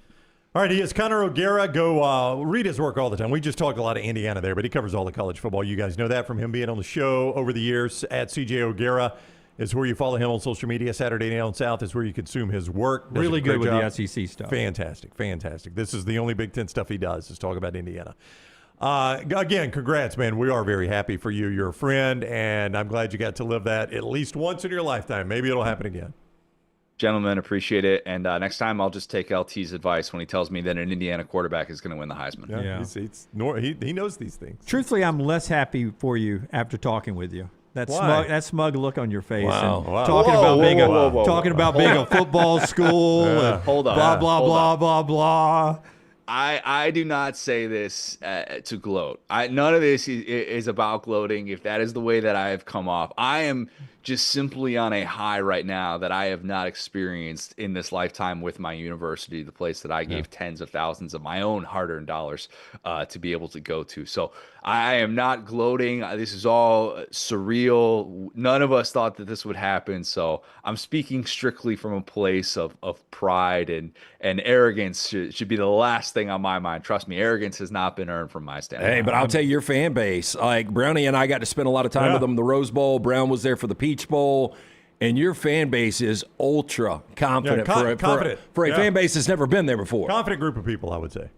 1894 Yale. I'm just saying there's a little bit that's earned with what's played out with this team, but yeah, it'll be interesting to see kind of how that plays out because basketball they're more confident. I'm so tired of hearing about this 1894 Yale 16-0 thing. Do you not think 2020 Alabama could have kept winning if they were allowed to play 19, 20, 21 games? We got to it finally. We got to it. I mean, come on. 2020 Bama, 2019 would have LSU beat the crap out of this Indiana team. My God. All right. That's irrelevant. That is irrelevant. I would not necessarily sit here and say that they would beat all those teams or anything like that. Give Cam Newton another game in 2010. Like, Auburn's going to find it. Trust me. Like, I realize that it's a rare stipulation, but come on. You get the ability to throw 1894 Yale out there. Come on, you're not going to miss that opportunity. Yep.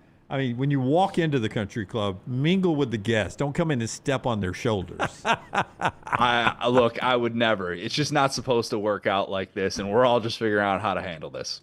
Connor, thank you. Have a great week. It's always good to catch up with you. I stand by my statement. I'm less happier for you today I'm very happy than I was yesterday. All good. Appreciate it, see you, buddy. Thank you. Connor with us on the Alexander Shinara Trial Attorneys Hotline. Our friends at Hemp Hill Services bring you part of the show today, heating and cooling since the 1950s, the name Birmingham's trusted, LT. Yeah, make that phone call today. Unfortunately, it's a call you never want to make, but if you have to make it, if something comes up, whether the plumbing, heating, or cooling, our friends at Hemp Hill Services, they are awaiting. They are on standby. Adam, Chad, Andrew, the guys there, 205-229-2090. Tell them the next round sent you. For more information, hemphillservices.com. Hey, and a great place to celebrate, win or lose. Our friends at Culver's. I was by Culver's yesterday over in Stadium Trace, in fact. After giving it your all on the field or cheering your heart out in the stands, treat yourself to something tasty at Culver's. The juicy butter burgers, the creamy fresh frozen custard, the crispy crinkle-cut fries, the gooey golden cheese curd, something for everyone in your crew to enjoy. Win or lose, Culver's, the perfect place to celebrate sweet memories you'll make all season long. I mentioned Stadium Trace. They're also right there off 280 in Tattersall Park. Make game day a delicious one. Culver's, welcome to delicious. I don't know if you have my tweet from this morning handy, Scott, but if I told you, if I say, what do these teams have in common? East Carolina, UNLV, Bowling Green, Akron, Western Michigan, Marshall, Old Dominion, Kennesaw State, Indiana State. Give me teams that will never win a national championship. Okay, Bing, you got that one right. There's the list on your screen. Do you know what these schools have in common? East Carolina, UNLV, Bowling Green, Akron, Western Michigan, Marshall, Old Dominion, Kennesaw State, Indiana Now, State. we're talking football or basketball? This is football. They have been Indiana's out-of-conference opponents over the last 5 years. You're close. That's close, yeah. Kentucky's. Those are the out-of-conference wins from our last 3 national champions in the regular season. Are you serious? Michigan, East Carolina, UNLV, Bowling Green, and then their 9-game Big Ten schedule, and then the teams they beat, Alabama and Washington, to win the national champions. Western Michigan, Marshall, Akron, Western Michigan, Marshall for Ohio State. Yep. And now Old Dominion, Kennesaw State, Indiana State, this year for Indiana. You know, one thing that nobody will ever say is, man, go back and look at Michigan's out of conference. Go back and look at Ohio State's out of conference. Go back and look at Indiana's out of conference. One of the reasons I will continue to beat the drum moving forward in today's college football, you don't play marquee out of conference games. Well, that was the reason I brought this up, Brownie, because the SEC now has self-imposed 9 conference games and the mandated Power 4 out-of-conference game. Got to pull that one back. Notre Dame, to where you've got 10 Power 4 conference games in the regular season now. A uber competitive SEC championship game if we keep that. But the other schools, now Ohio State, now they play a tough out-of-conference game this year. They beat Texas. They're going to play them next year in Austin. But that wasn't the year they won the national championship. It is so weird. I did not know you were going to bring this up today, obviously. I did not see that tweet. It's good research by you. I was thinking before the show, and I don't know why I thought of this, but I was thinking before the show, what would be the appetite? And you got to hear me out on this, okay? For the health of the sport, for the health of college football. And everybody seems concerned about the health of college football, even though TV ratings continue to climb. For the health of college football and the health of those TV ratings, how would you feel if the conferences agreed to be a part of the playoff, you have to play at least one non-conference Power 5 team or Notre Dame? Well, the SEC would say we already exactly. do it. Yeah, exactly. But what if everybody? Yeah, but it's not a basis to entry for the college football playoff. Yeah, you have to do it to qualify to for the college football playoff. You have to play at least one Power 5 non-conference team. Big Ten's got the power now. They're going to be like, no, we don't. I know. Yeah. But would you agree with me? For the health of the sport, somebody needs to say that.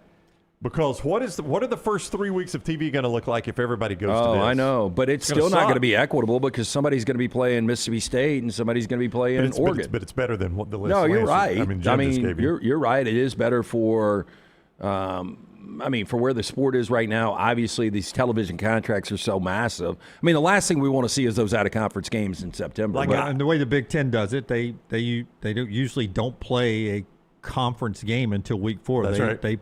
Their conference until the end. Remember, that's what Joe Klatt always takes a shot at the SEC is that, you've got your Mercer game in November.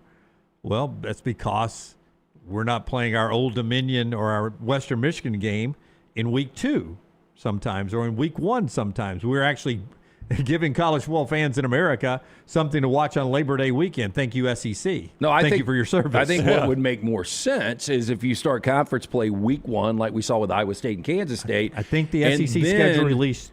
There's a conference game week 1. This is a scheduling nightmare, but then you set it up where Alabama, Vanderbilt, Texas, and Oklahoma have to schedule their non-conference Group 5 opponent in week 4. And you've got to figure out where you don't have all of before rivalry weekend, all of these games. Kind of stagger them out where you got 2 or 3 shitty games a week and that's it. That's right.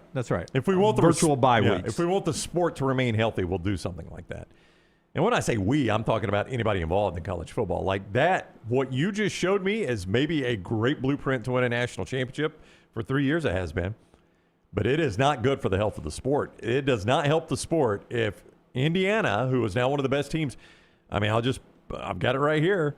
We talked about it yesterday. We didn't even mention their non-conference games. They are so bad. Indiana, one of the best teams in America next year.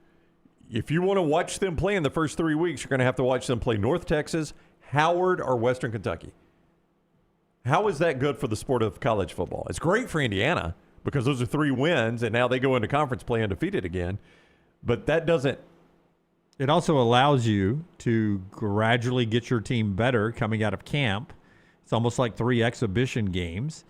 and then you get to the tougher, more challenging part of your schedule, as opposed to, I mean, Ohio State and Texas played the first week. Ohio State won, should definitely be rewarded for that. Texas lost that game, and it hung around all year long. It probably cost them a playoff berth. Yeah. Now, you can't say just that game. Texas lost other games. And played really close at Kentucky and Mississippi State. Texas played Akron, they're probably in the playoffs. Probably so. So it did not help Texas. There's no doubt about it. And I know Sark, was very, very, very vocal about that. But, I mean, this is not changing for Indiana. I mean, their future is Kennesaw State, Indiana State, UMass, Ball State, Eastern Illinois, Austin Peay, Eastern Michigan. This is what we're going to do. Yep. It's what we're going to do. They don't play a quality opponent at a conference until 2030 when they have a home-and-home with Notre Dame. And that's the only quality home-and-home they've got scheduled between now and 2032. It's a terrible schedule. And if they've got staying power, which they may, that sucks for the fan. That as a guy in Birmingham, Alabama, I'd like to watch Indiana play. Okay, you get to watch them play Howard. Yeah, I mean, it does suck for the fan. But, Yeah. at the end of the day, Indiana's going to be like, out of conference was awful, but we beat, in the postseason, Ohio State, Alabama, Oregon, Miami. Yeah. And again, it's not about what the Big Ten is doing. It's if you're an SEC person now, do you think to yourself, do we have to change the way we do business to match to just take one potential loss off the table? So, in other words, we'll go to a 9-game conference schedule, but we're dropping the mandate that everybody in our conference play a Power 5 team. Yeah. How would you feel about that? I would hate it because I want as many good games as possible. Again, I don't. How would you feel about it if you're ABC, ESPN? It would really suck because now I'm showing a bunch of Alabama Howards and Auburn Eastern Michigans and crap like that. I approach this from the entertainment standpoint. That's my approach on this, Lance. I want Alabama and Auburn to win as many games as possible because I live in the state of Alabama. I want them both to do well. But what I ultimately want is to sit down on Saturday morning as soon as game day is over and get up whenever that late game is over. And I'm like, man, that was a fun Saturday. And I don't get that if it's Indiana Howard. And there's a reason why the SEC beat the Big Ten in television ratings again this year is because they just don't have the same marquee matchups in their regular season games that you have in the SEC. Not that their football teams are not the best teams. Indiana is the best team this year. Ohio State may have been the second best team, or definitely one of the 5 best teams. USC was good. Oregon is good. Oregon only lost 2 games. They were both to Indiana. They're good football teams, but when you look at their schedule, how many times do those best of the best play each other in the Big Ten? You're not getting a ton of them. Yeah, look, and what was fun for us going into the season, the game we hyped up all offseason, was Texas at Ohio State, and that's the game that ultimately cost Texas a chance to play in the college football playoff. Yep, and had Ohio State number 1 all year, and deservingly so. It was just something I wanted to think about because the SEC has jumped into the 9-game conference window next year, which guarantees half your league a loss, and they still mandate. Now, a lot of SEC schools are getting out of the 2 out-of-conference games. If you're Georgia Tech and Georgia's now I've got to play another one, or I am playing another one. I'm playing a lot of Clemson. I'm playing some of these others down the road. I mean, it's a tough schedule for the Dogs down the road.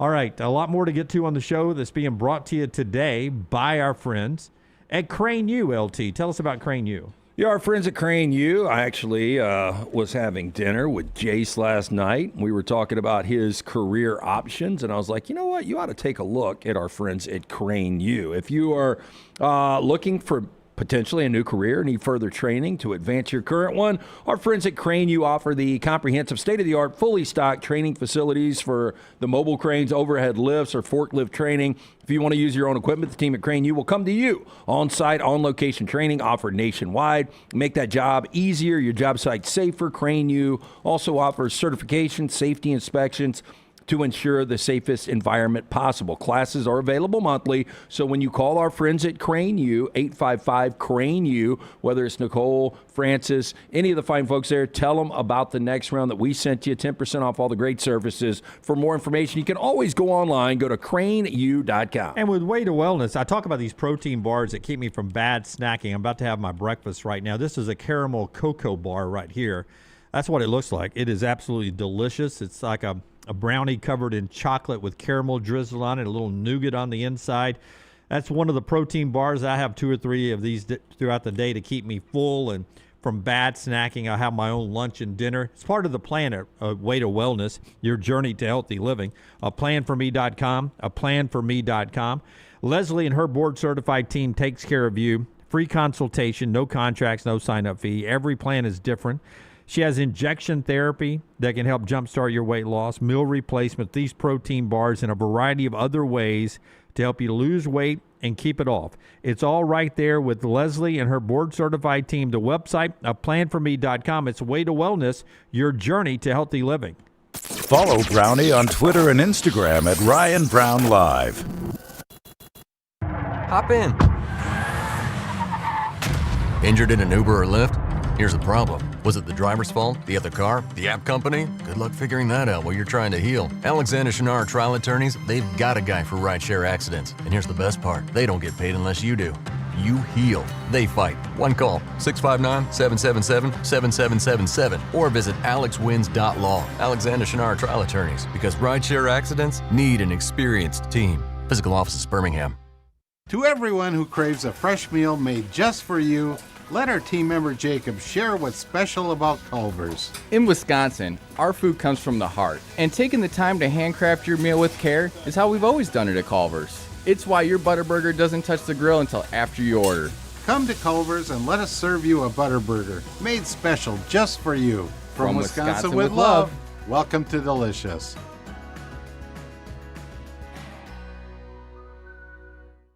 It's the O'Reilly Auto Parts World of Wheels, January 30th through February 1st at the BJCC. With customs, classics, hot rods, and more. Don't miss the Golden Riders motorcycle stunt team, plus BMX stunt teams performing outrageous stunts live. Friday, meet WWE star Rikishi. Saturday is Kevin Mack from Counts Customs. And Sunday, meet TV host Courtney Hansen. Bring the kids for free Hot Wheels racing, costume characters, rides, and more. Get discount tickets at all O'Reilly Auto Parts stores. Details at worldofwheels.net.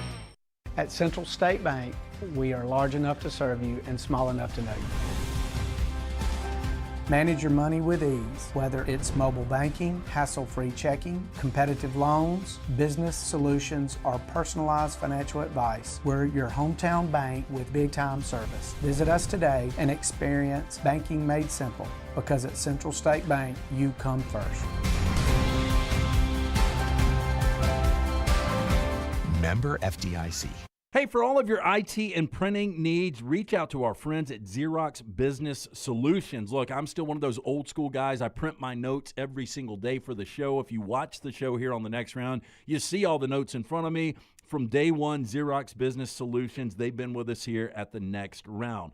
Local for over 45 years. For all of your IT and printing needs, visit XeroxBusinessSolutions.com or call 205-969-3000. That's 205-969-3000. Remember the name Way to Wellness if you're battling weight loss in your life. I'm Jim Dunaway from the next round. There was a time I was over 216 pounds until Way to Wellness helped me lose 45 pounds, and now for over 2 years, they've helped me keep that weight off. Here's their website, aplanforme.com, aplanforme.com. That's a great name for a website because there's no cookie-cutter plan. Everything is designed specifically for you. No contract, no sign-up fees, and your first consultation is free at Way to Wellness. Stop by the New York Butcher Shop and pick up the finest in certified Angus prime beef steaks and burgers, premium pork chops, ribs, and all-natural chicken cut to order just for you. Their chef-prepared entrees and side dishes are the perfect dinner-to-go choice for your family and are ready to heat at home. With a great selection of fine wines and desserts, the New York Butcher Shop is your one-stop dinner shop. 2 locations to serve you, Cahaba Heights and on Highway 119 in Greystone. The New York Butcher Shop, rare quality, well-done service. It's bow time. The Bojangles Chicken Rice Bowl is back. Get dirty rice, slow-cooked Cajun pintos, cheese, and your choice of chicken for just $7.49. But order now. It's only here for a limited time. It's bow time.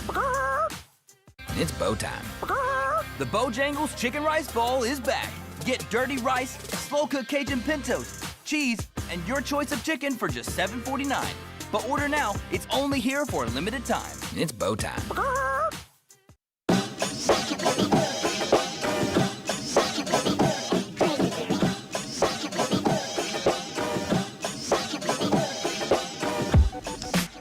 Hey, Auburn won in basketball last night. More on that in a second. We started the show with the Charles Bediako news. Brown, for those that may just be joining us live or just jumping into our podcast on Apple and Spotify on hour number 2 and hour number 1, the ruling came down. There's a temporary restraining order with Charles Bediako in Alabama. Yeah, which grants him immediate eligibility to play at Alabama, but it is only, as Nick Kelly of AL.com reports, a 10-day window.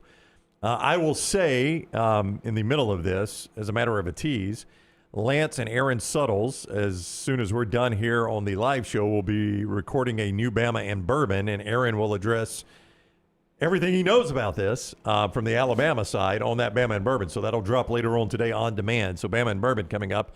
You'll not want to miss that if you have interest in this story. It's always a good show either way. But I guess the question would come, is Alabama, do they have the appetite to play Bediako this weekend, which I'm told from people in Tuscaloosa, he's ready. He could suit up and play Saturday against Tennessee. He knows the system. He's a student. He had already enrolled before this lawsuit. Yep, he knows the system. He knows, where the locker room is. He knows everything he needs to know. He could play Saturday against Tennessee if Probably needed. been working out with the facility. Could have Like been. a lot of former players when they're back on campus uses the weight room and stuff like that. I think though, with a further hearing coming, the question would be: do Greg Byrne and the Alabama Board of Trustees and the Alabama president, whoever's involved in this decision, do they have the appetite to play him now and then get an unfavorable ruling 10 days from now, and him not to be able to play again? And now you have played potentially an ineligible player during the season.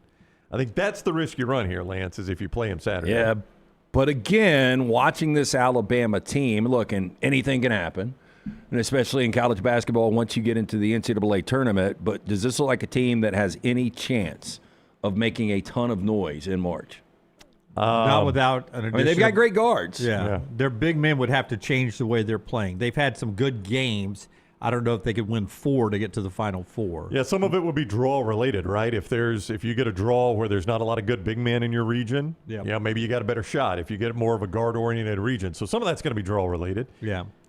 But we did all of that discussion. Didn't want to just start repeating ourselves there, but all of that discussion in the first segment, first hour, if you want to go back and get that if you're watching us again, but did want to touch back on that. Ole Miss losing last night to Auburn. If you watch those games, it used to be Georgia for me, the least favorite game arena to watch a game in. It is Ole Miss now. I believe it is That's a new arena. The student-run broadcast. Campus broadcast. I don't think they pump in the crowd noise into the broadcast. The games are just dead, tremendously flat.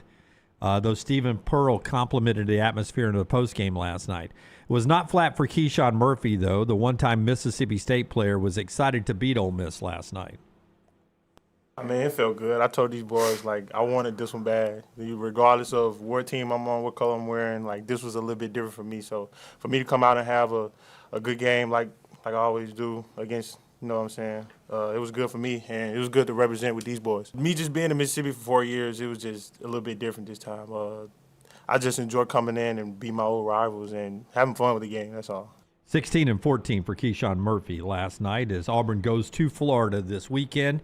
The show today, before we jump back into football, brought to you by our friends at Walk-Ons, where every day is game day. Whether it's a post-win celebration, drinks after work, or taking the family for some made-from-scratch favorites, Walk-Ons is your go-to for good times. Those wall-to-wall TVs, perfect this weekend for watching basketball on Saturday, but also the conference championship games on Sunday. Man, these big games are so great when you're at Walk-Ons watching them and sort of having that in the stadium feel by being there with other fans. They got the craft beer, the cocktails, the bold flavors, and those Hall of Fame level burgers. Stop by today or order online in the Walk-Ons app. It's Walk-On Sports Bistro, Trustful Greystones and Stadium Trace It is game on at Walk-Ons. The College Football Spotlight. The Shannara Spotlight each day presented by our guy Alexander Shannara, trial attorneys. Obviously, you know that Alexander Shannara handles personal injury claims. What you might not know is it goes well beyond that. What about bad drug and device claims, storm damage claims, workers' cases, disability cases? He handles all of that as well. So anything you face in the legal world, Shannara.com is the place to go. You don't pay a dime unless they win your case with Alexander Shannara, trial attorney. Shannara.com, Shannara.com. If I said, let's create a list of the 5 most likely coaches to be the guys to win their first national championship next, like Kirk Cignetti did, by all of our discussions the other day of the best program not to win one, I would assume Dan Lanning is number 1 on our list, or at least he's on our list in the top 5. Dan Lanning. I would definitely have him at number 1. Okay. Who else is on the list? Mike Elko at Texas A&M. Okay. In no particular order right now. Yeah, Joey McGuire's interesting because if they have one down year, I could see McGuire get fired. Oh yeah, because I think right now it's not viewed as his coaching. This is just a gut. Our guy, our billionaire, thinks anybody could do this. We just need somebody to get the bus to the stadium on time, and I'll give you a roster. I'll give any coach a roster that can win a championship. Yeah, I think I would go Lincoln Riley before Joey McGuire. I think I would because USC does have this somewhat dialed in. Yeah, I don't think Joey McGuire is going to make the list, by the way, because Steve Sarkisian has not won a national championship, right? Yeah, and I'm thinking of team. I'm going back to our exercise yesterday where we did teams that have never won a national championship. That's where I kind of started in my head. But yeah, Sark is at the top of the list, or right there with him. Let me give you an interesting addition to the list based on where he is now. Kyle Whittingham. Yeah, I think he's in the mix. I mean, I think we agree. Now, Lance is bigger on Whittingham than you, Dunaway. I know that from experience here on the show. Just his age, and this seems like a placeholder to me. Really? I mean, it really does. Marcus Freeman is going to win a national championship. Yeah. Marcus Freeman hasn't won one. Kalen DeBoer hasn't won one. Yeah, DeBoer's got to be on this list. Yeah, I mean, to narrow it down to 5. Lane? I mean, you got to put Kiffin on there at LSU. Yeah, you got to put Lane Kiffin everybody on that's there. been at LSU has won one other than Kelly. I guess you put Venables. I mean, I guess. You know, what it is we forget that in this sport, nobody wins championships. Other than Kirby, Dabo, and Cignetti now, nobody has them, right? I know. Yeah, I mean, but Venables, Ryan Heupel. Day, yeah. Venables, Heupel. I mean, do you put a guy like John Summerall, who we're big fans of, in the mix now? I mean, not yet. I mean, it doesn't make the top 5 because there are so many guys who are so far ahead, right? Oh, I agree. If we're just doing the top 5 right there, you've got to go Sark. You have to go Marcus Freeman. You got to go Lanning. I think you got to go Lanning. I think you have to go Kiffin. I think you got to go Kiffin, yeah. And then I think you got to go Lincoln Riley, even before you get to DeBoer and Elko and I would go DeBoer before Lincoln Riley, but close. You would? Yeah. Okay. I mean, really, I think you've got 10 names that they all can't win national championships, but I would think 3 or 4 of those guys are going to win one. Okay, of the ones you named, which one do you don't think win one? Lane. Lane. You don't think Lane ever wins one? He'll get in his own way. Okay, Q Brown saying, I mean, he's at a school where everybody but Kelly, Ed Orgeron and Les Miles won one. There have been 4 full-time coaches since Nick Saban started there, counting Nick Saban. 3 of the 4 have won a national championship, and as I always say, 2 of them were complete idiots and won a national championship. I mean, it says a lot about that school. How Brian Kelly couldn't do it is beyond me. I guess I just think Brian Kelly's a better coach than he really is.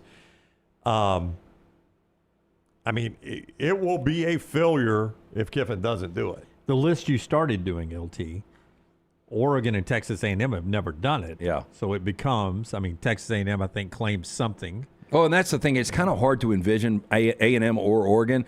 Look, and I know Oregon's always in the mix, but Dan Lanning doesn't win these big games. He just doesn't. He doesn't yet for sure. I mean, he has lost. The biggest game he won was a Big Ten championship against Penn State, and who was on the other sideline? James Franklin. So, somebody had to win that game. Somebody had to get a big win, right? Yeah. Just thought that was interesting with Cignetti being the next guy to win his first national championship.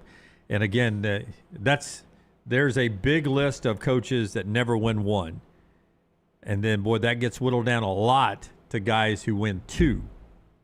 Like, there's obviously the majority of coaches never win a national championship.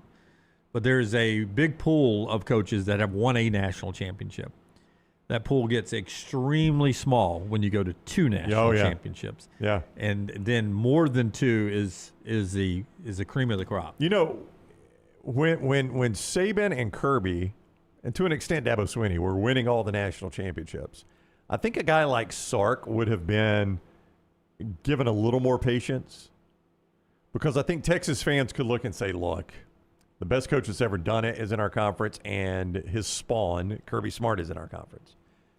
But I think now that Indiana's winning a national championship, guys like Kirby and Dan Lanning, or it's not Kirby, excuse me, Sarkisian and Dan Lanning, I think that clock ticks way faster on them. Yeah, I do too. And it's not just at the college level. I mean, think about there are 2 active coaches right now in football. I think, correct me if I'm wrong, Kirby Smart and Andy Reid are the only guys that have won multiple championships.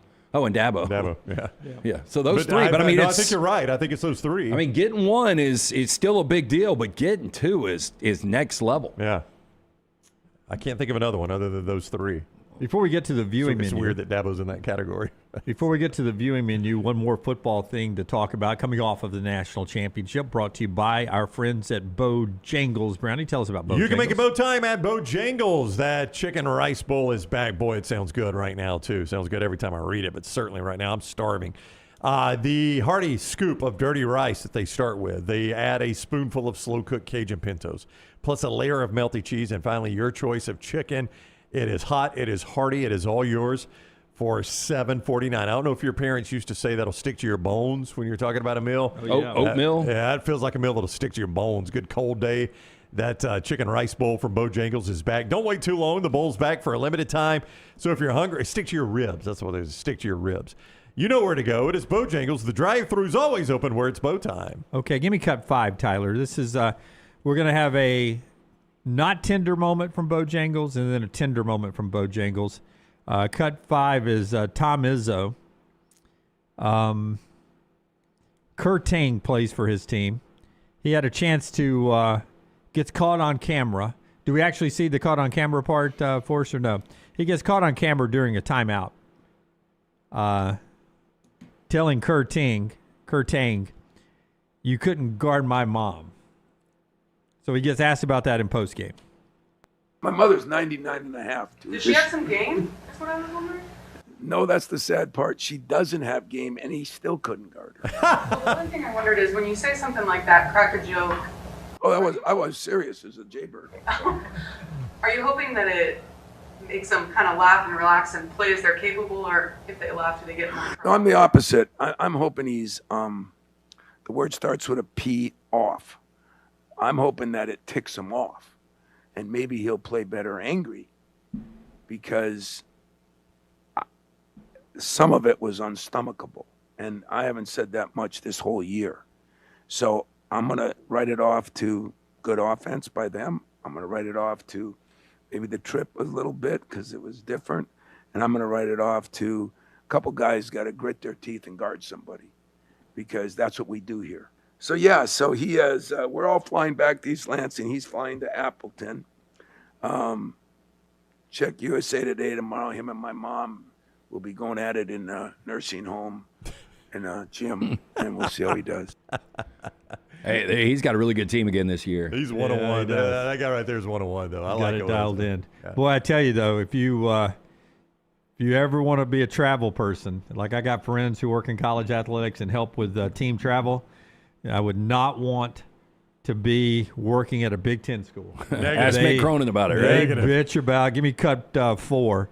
They gripe about this travel schedule in basketball more than whatever. Now, for those that don't know, the Big Ten absorbed some West Coast schools. So to be in the same conference, what has to happen? Oh, you got to play each other. Well, yeah, it helps. So one team is going to have to travel over half or all of the country to play the other team because that is the conference you designed. Mick Cronin got a big win for UCLA last night. They upset number 4 Purdue at home. Was he happy? He's Mick Cronin, so no, he wasn't. And I want to thank the Big Ten for giving us 5 of our first 7 on the road, bringing Purdue here on Thursday night. where we don't get back in LA till Saturday night, and giving us the team pick to win the league on a 2 days rest after 5 of our first 7 on the road. I want to thank the Big Ten for that. They're liable to make it worse next year. It couldn't be much worse. Couldn't be much worse. A, I don't think they care about basketball. That's just my opinion. B, look, man, and they ain't moving the city of Los Angeles. I don't want them to, and they damn sure ain't moving UCLA, and I don't want them to. And we're in the league in the Midwest, so that's just going to be what it's going to be. But you ain't got to play 5 of your first 7 on the road and then come home and get the team picked to win the league on 2 days rest. I had 2 Hall of Fame coaches sent me a text. Why do you play Purdue tonight? I just saw you play Saturday at Ohio State. I said, I'll give you one better. They've been here since Thursday. Yeah. They went there Thursday because they played USC on Saturday. They hang around and they get UCLA. I'm sorry, we can't feel sorry for you. Yeah. I mean, look, and the fact of the matter is the Big Ten, I disagree. I think they care about basketball because basketball is a money maker. Do they care as much as football? No. But the fact of the matter is they haven't won a national championship going back to Izzo in 1999 in college basketball. That's crazy. Yeah, that is 3 crazy. straight in football. I haven't won in basketball in forever. And it just feels like I liked Mick Cronin. It feels like he bitches about everything, though. Nobody's mom named their kid better than Mrs. Cronin named Mick Cronin. Just the last name Cronin and throw Mick in front of it. That guy never sounds. He never sounds if happy. you're named Mick Cronin, I don't think nobody's going to sit down with you, expect you to be a jolly old guy at a bar having a good beer. I haven't seen his contract, but I'm going to assume once they got to the Big Ten, he probably got a bump. I mean, he's going to make more money in that conference. I don't know. So you can bitch and complain as much as you want about it. That's a poverty program. It is, but I'm still saying they're going to have more money now, going from Pac-12 to Big Ten. That was the best win on the basketball floor last night. UCLA over number 4 Purdue. Yeah, because I've always wondered if he can get it squared back away out there. I think the guy's a good coach, Mick Cronin. Yeah, I think he is. Oh, I like him. Yeah. I tell you where I think all 3 of us liked him. It goes way back to that Xavier fight. Yep. And Kevin Mack was at Xavier at the time, and he came out blaming everybody but himself. And Chris Mack, thank you. And Cronin, Kevin Mack's the guy that counts customs. I think he signed an autograph World to Wills. Mick Cronin did the post game, and he was like, "This is unacceptable. It's on me." Like he took the blame for it, and we all liked that afterwards. But I mean, boy, since then I've paid more attention to him, and the guy does like to complain about look, stuff. he took a West Coast job, and it's aged him. It has. Yeah. And here's our good Tinder moment before we get to the viewing menu. That picture of my mom at the tombstone, my dad's tombstone went up yesterday. My mom, if you ever want to know, for the Auburn fans who give me a hard time, right? If you ever want to know the cloth I came from, now I'm going to be cremated, so we don't have to have a tombstone. But there's the tombstone went up yesterday. Dad and Mom designed it. Dad wanted the script A. I hope we don't have to pay royalties for putting the script A. Boy, a cease and desist on a tombstone would be next. I know Alabama's hard up for NIL cash. Yeah, that's Mom's favorite flower, the water lilies over there. But and Dad's favorite team, the Crimson Tide. That's Dad's favorite team. That is right there on the tombstone for eternity. And so that went up yesterday. Boy, my mom loves my dad. Look at that smile. She just loves being there with him. Give him the possum lyric that's at the bottom. And at the bottom is a George Jones lyric that Dad wanted there. Because remember that my parents, they married when they were teenagers at 15. Had me at 16. And the line he wanted on the tombstone, "I'm still the same old me, loving the same sweet you." And wow, that's at the bottom of the tombstone there. Brown and I were listening to that song before the show started. Well, I was in here singing a George Jones song, and Dunaway was like, is that the possum? I was like, yeah. That's not what I asked. I asked what you do with that money. What'd you do with the money? Singing lessons. And we were like, George Jones wasn't exactly a crooner. And then Dunaway brought this up, and he's like, hey, listen to this. And he showed me the photo with George Jones lyrics at the bottom. So not to get morbid, but I see that your mom's going to be buried next to him. Yeah. You want to be I'm cremated. You're cremated. I've already given mine up. Okay. Could they not put you in one of those urns, Scott? I mean, I don't know if you show the picture again, but there's like flower holders to the side. If you're cremated, can you go in that? I don't know. I know you guys joke about this, but I do have a wife. We're probably going to. Okay. We're probably going to be. Well, I feel bad. Internment somewhere together. Okay, that's good. Chuck, is that the right word? Internment. Yeah. Chuck was on set with us. You guys remember that? I do. He's still in my closet. Yeah. Okay. Like we haven't put him in the ocean yet because we had some different situations and things and. I'm thinking about just driving down there by myself and just throwing him in the ocean because closet's not good, right? We've got I don't think he knows. We've got a special garden place at Asbury United Methodist. I think Maggie and I have a spot there. Have a shelf, a closet, an internment place. Right. So, Okay. I thought we were going to dump you at Bryant-Denny. Parts of me. Okay. Parts of me. The good parts. Ballard was going to let us borrow a CBS copter, and we're just going to drop it without them knowing. The good parts. All right, that gets us to the viewing menu brought to you by our friends at Michelson. Don't do it during the game. Wow. Horrible flyover. Boy, that third down, there was something in my mouth. Hey, make the phone call that I made way back in 2003. I wore the contacts for a decade. I was wasting money each and every year. Didn't even realize that I was legally blind without the aid of contacts. Had that 2200 vision after the procedure, which only took 12 minutes for both eyes. 2015 vision, better than 2020. Dr. Mark Michelson, Dr. Jen Michelson, best in the business. Make the phone call I made. Ask for Amy Toe. The next round sent you. 205-969-8100 for more information. MichelsonLaserVision.com. All right, got a couple new releases tonight. First off is a new Ryan Murphy show, best known as the creator of American Horror Story. It premieres tonight, 8 p.m. on FX, and will also be on Hulu, and it is called The Beauty. It's a 3-episode premiere. A sexually transmitted treatment known as The Beauty spreads rapidly, granting users physical attractiveness through aesthetic-based genetic makeup while concealing lethal side effects that begin to overtake their lives. As deaths and public panic escalate, an FBI investigation and competing interests converge on the forces behind the drug and the epidemic it sparks. And it stars Evan Peters, Anthony Ramos, and Ashton Kutcher. Okay, so I know the premise might be a little bit different, but this is a straight rip from The Substance. And I think it is ironic they have cast Ashton Kutcher as the lead because Demi Moore, they were formerly together.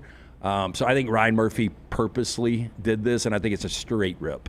100%. It's because American Horror Story is kind of fallen off in recent years. He does a lot of garbage. He does a lot of garbage. But he's gotten rich from it. Next up, Prime has a new release called Steel. An ordinary office worker named Zara finds herself at the heart of a heist. A typical workday at a pension fund investment company is upended when a gang of violent thieves burst in and force Zara and her best mate Luke to execute their demands. And it stars Sophie Turner. Wow. I saw Sophie Turner as the new Laura Croft. Yes. Oh, she's going to raid some tombs? They went with like a original game accurate design for Lara Croft. Okay. So, all right. I've never seen anything about it, but I saw some still pictures. And better or worse than Angelina Jolie? Better. Better? Okay. Yeah, I mean, she doesn't fill out the outfit as good, but it's, I mean. Okay. Was Rosie Turner in Game of Thrones? Nope. Sophie All Turner? right. Sophie Turner, yeah, she was Sansa Stark. Yeah. Yeah, there you go. You got one. So I finally caught up with Landman. I got done with season 2. Does it get better? The final episode was not bad. Yeah, I mean, it was it's the best episode of the year. But it's just like they pulled out this whole new storyline. Like, it was crazy, the storyline going from the end of episode 9, I guess, to episode 10, and how they compacted it. Like, they could have done this whole season in 2 hours. They really could have. Nothing happened the whole season. Nothing happened. Is Cammy season 1 or season 2? She's both. Okay. Yeah, but mostly season 2. Yeah, mostly season Widow 2. Cammy. Yeah. Season 2? Yeah. Okay. I just thought that turned so quickly, didn't you? Yeah, it almost was like it was almost like they had not planned on doing a season 3. Yeah. Well, and I mean, then they threw it together and said, okay, this is how we can do a season 3. I know TNA goes a long way. Yeah. But when you've got, some stripper that becomes a physical therapist, not really, and her car breaks down and she's in the morning just wearing her thong panties out on the street. I mean, again, it's not a bad look, but it's just not realistic. No, I understand. Yeah. I understand. We know what you're trying to get there. We're just trying to get views, the easy way. But I would say I think we've transitioned from being a T country into an A country all of a sudden. I've always been more of an A guy. Have you? Yeah. I used to be a T guy, but I think I'm more of an A guy now. I'm always an L guy. In the immortal words of Doug Layton, in one of the old list questions, I asked him T or A, and he goes, I like them both. Why do I have to choose? Or I think he said all three. All three. Maybe that's what he said. I don't know what the end is. Yeah. That is typical Layton right there. Layton. Yeah. And then finally on viewing menu, I've got what is probably the craziest marathon I've ever done planned out for today.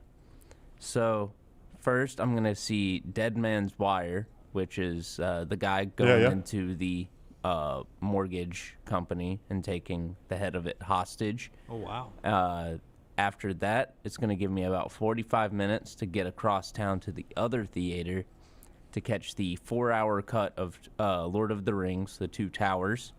And then after that, there will be about a 20-minute break and then a 4.5-hour cut of Lord of the Rings, Return of the King. My Lord. Okay, now, truthfully, you look tired a little bit. Like maybe, did you do one 4-hour one yesterday too?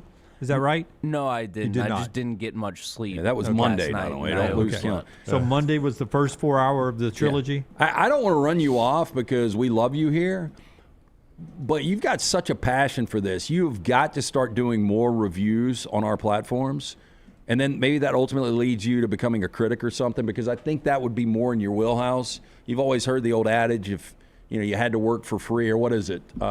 If you love what you do, you never work a day in your life. That's it. Yeah. But I think that is your calling. But I literally said that same thing earlier this year when I thought you were still doing it on our platform. Yeah. That's on me. I thought you're really good at that. I would echo what Lance said, though. We love you here, and we don't want you to leave. Or why don't you and I just start doing a podcast once a week for 20 or 30 minutes, and we'll each bring one or two things that we have seen, whether it's a movie or a new show. See, I like this. And then we'll just talk it out, and we'll do the old Siskel and Ebert. We'll do our thumbs up, our grading system or whatever, and then we've got more content, and we're talking about, all this stuff. You down for it? Yeah, that works for me. That sounds good. I like your shorter version, too, for where you used to come out of the theater. All right. You do some hand gesture. What was your hand gesture? What was it? Give it to me in the camera. What was your hand gesture? Oh, just go, what's up, you guys? Well, that's not a hand gesture. Do the hand though. gesture. You did something. You go, what's up, you, or something like that. Yeah. Something like that, yeah. That always drew me in, man. It drew me in. You seemed excited about it. Have you ever fallen asleep in a movie? Brown does it all the time. Not all the time. I don't go to movies. Oh, yeah, I fall asleep a lot in the movies. Yeah, it's a good nap. Yeah. I got him at halfway through the second 4-hour movie, the third movie, second 4-hour one he's seeing tonight. You will not see the end of The Lord of the Rings. You'll be asleep. I'm going to do my best to stick it out. Razzie nominations got announced. I don't know if you saw. I did see that. War of the Worlds is going to sweep it. That movie is horrendous. I love the best duo, and I forgot the movie he was in, but one of the best duos that were nominated for the Razzies. And if you don't know this, the Razzies are obviously the opposite of the Oscars. It was, for whatever movie he was in, The Weeknd and his big ego. Hurry Up Tomorrow. Okay. That was the most pretentious movie I saw all of 2025. Well, they agreed. And his big ego. It's awesome. That's what Tyler and LT are watching. Brought to you today in part by our friends at A+. 4 downs, trash, and a lot more in the final hour of the show coming up. Hey, our guy Brad Bell is the guy Jim is talking about when he says A+. You can see more of Brad's work in addition to what Scott is showing you at AlabamaBathRemodels.com. AlabamaBathRemodels.com, or call Brad 205-422-1758, 205-422-1758. What he specializes in is master bath, kitchen, and master bedroom closets. That is not to say that's all he does, but it is his specialty, which is important. You want those rooms to look the best they can and be as functional as they can while you own the home. But when you go to sell your home, you can make a lot of your money back on those rooms when they are updated. So that's why Brad specializes in that. He knows what he's doing. So if you want Brad to look at a room in your home or your entire home, call him now, 205-422-1758, or visit his website, AlabamaBathRemodels.com. That's Brad Bell, 205-422-1758, or AlabamaBathRemodels.com. Alabama has spoken on Charles Bediako, what they say when we return. Follow Dunaway on Twitter and Instagram at Jim Dunaway. We interrupt this program for breaking news. From the Gators of the litigation situation. Insurance companies have a playbook. I repeat, insurance companies have a playbook. Deny, delay, defend. They know which law firms will fold and settle cheap. They are not on your side. That's corporate greed at work. At Alexander Sonara Trial Attorney, we fight back. We have the resources, the muscle, and the will to take them on. And you don't pay a dime unless we win. They fight dirty. We fight hard. Call 659-777-7777. Or hit up alexwins.law. Physical office location, Birmingham. To everyone who craves a fresh meal made just for you, Let our team member Jacob share what's special about Culver's. In Wisconsin, our food comes from the heart, and taking the time to handcraft your meal with care is how we've always done it at Culver's. It's why your Butterburger doesn't touch the grill until after you order. Come to Culver's and let us serve you a Butterburger made special just for you. From Wisconsin with love, welcome to Delicious.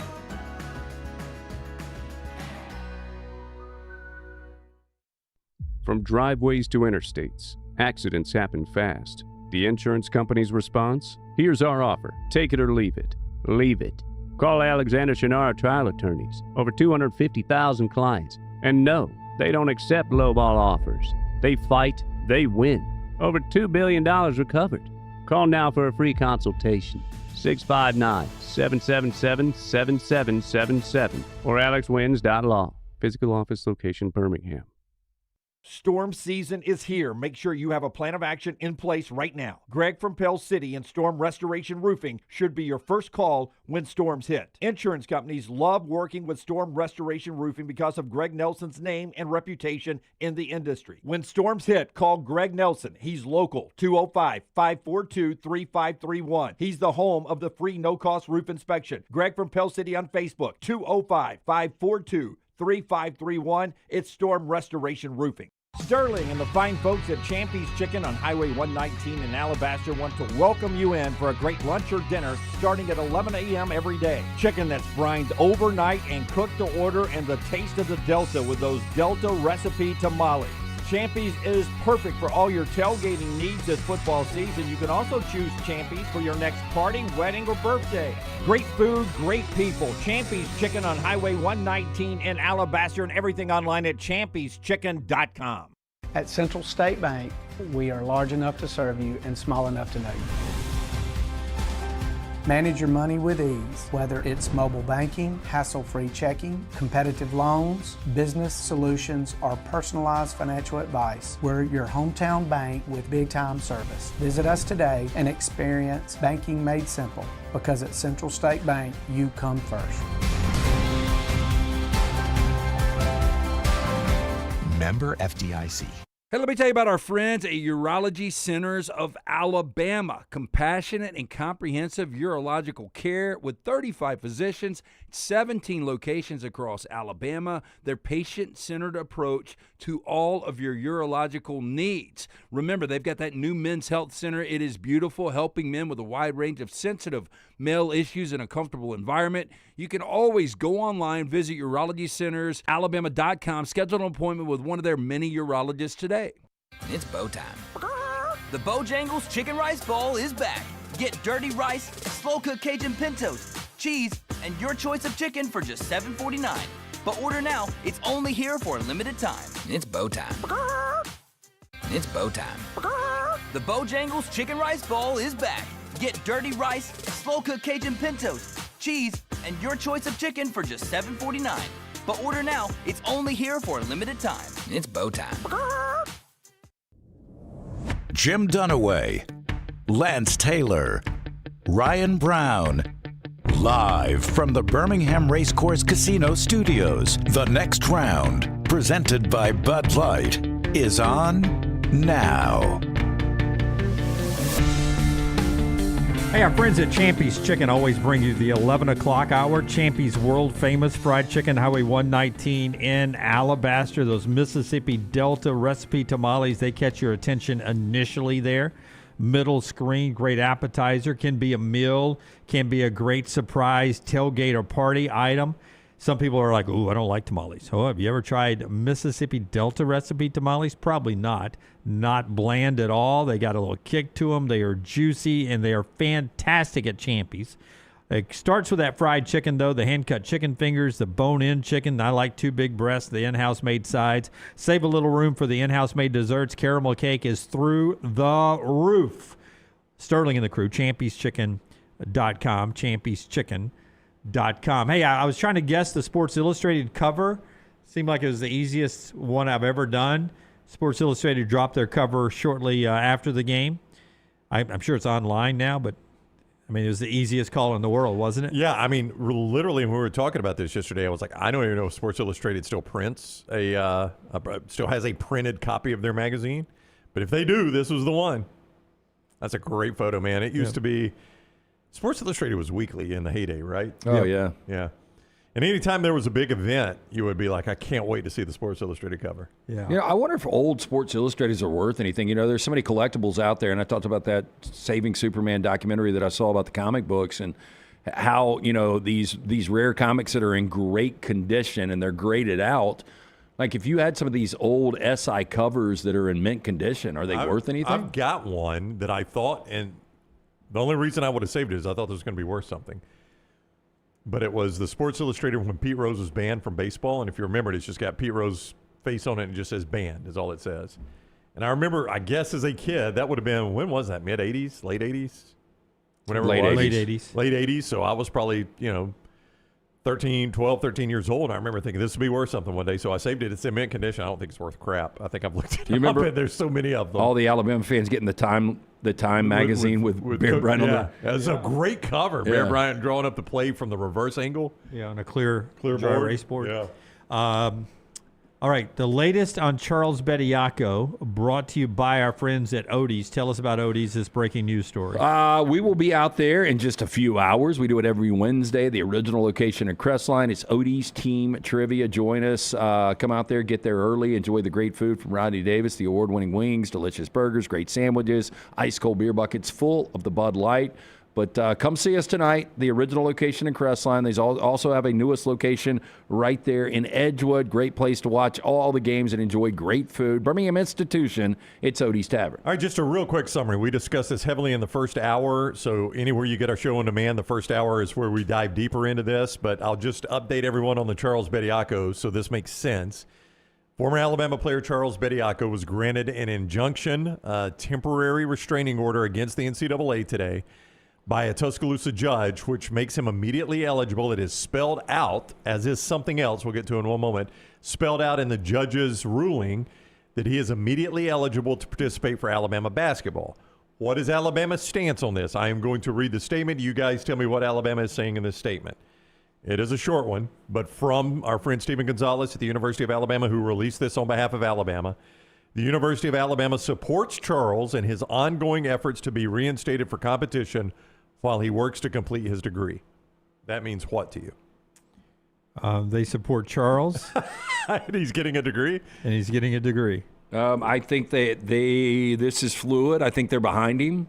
They want this to work out. So for you guys, this is far from, hey, if a judge says he's eligible, we'll play him. Y'all don't read that into it. Yeah, I do not read that he is playing against Tennessee this weekend. Yeah. Which is a possibility, by the way. He's eligible to play in that game, and from all of us talking to some people in Tuscaloosa, they're like, oh, yeah, he could play against Tennessee. Yeah, it's not off the table. I would lean, again, Bama and Bourbon coming up in about an hour and a half.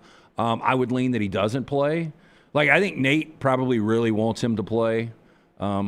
It's interesting how the other guys on that roster feel about this. I thought about that last night, too. If I'm Taylor Bowen. It's going to take minutes away. Obviously, Bristow. This guy has not been with us since day one, so I think that there's going to be differing feelings there. If ultimately Williamson. he can make them a better team, then I think people probably get on board. But I just think Nate's going to be a little hesitant right now to be able to pull the trigger on this. One other part of the judge's ruling, because there are a lot of questions about this, and I even hinted at this. Go ahead. Let me just see if I can guess. All right. Because you say it states in there that means that he could play immediately. Yes. Okay. For the University of Alabama, it spells out the University of Alabama in there. Yeah. In the judge's ruling.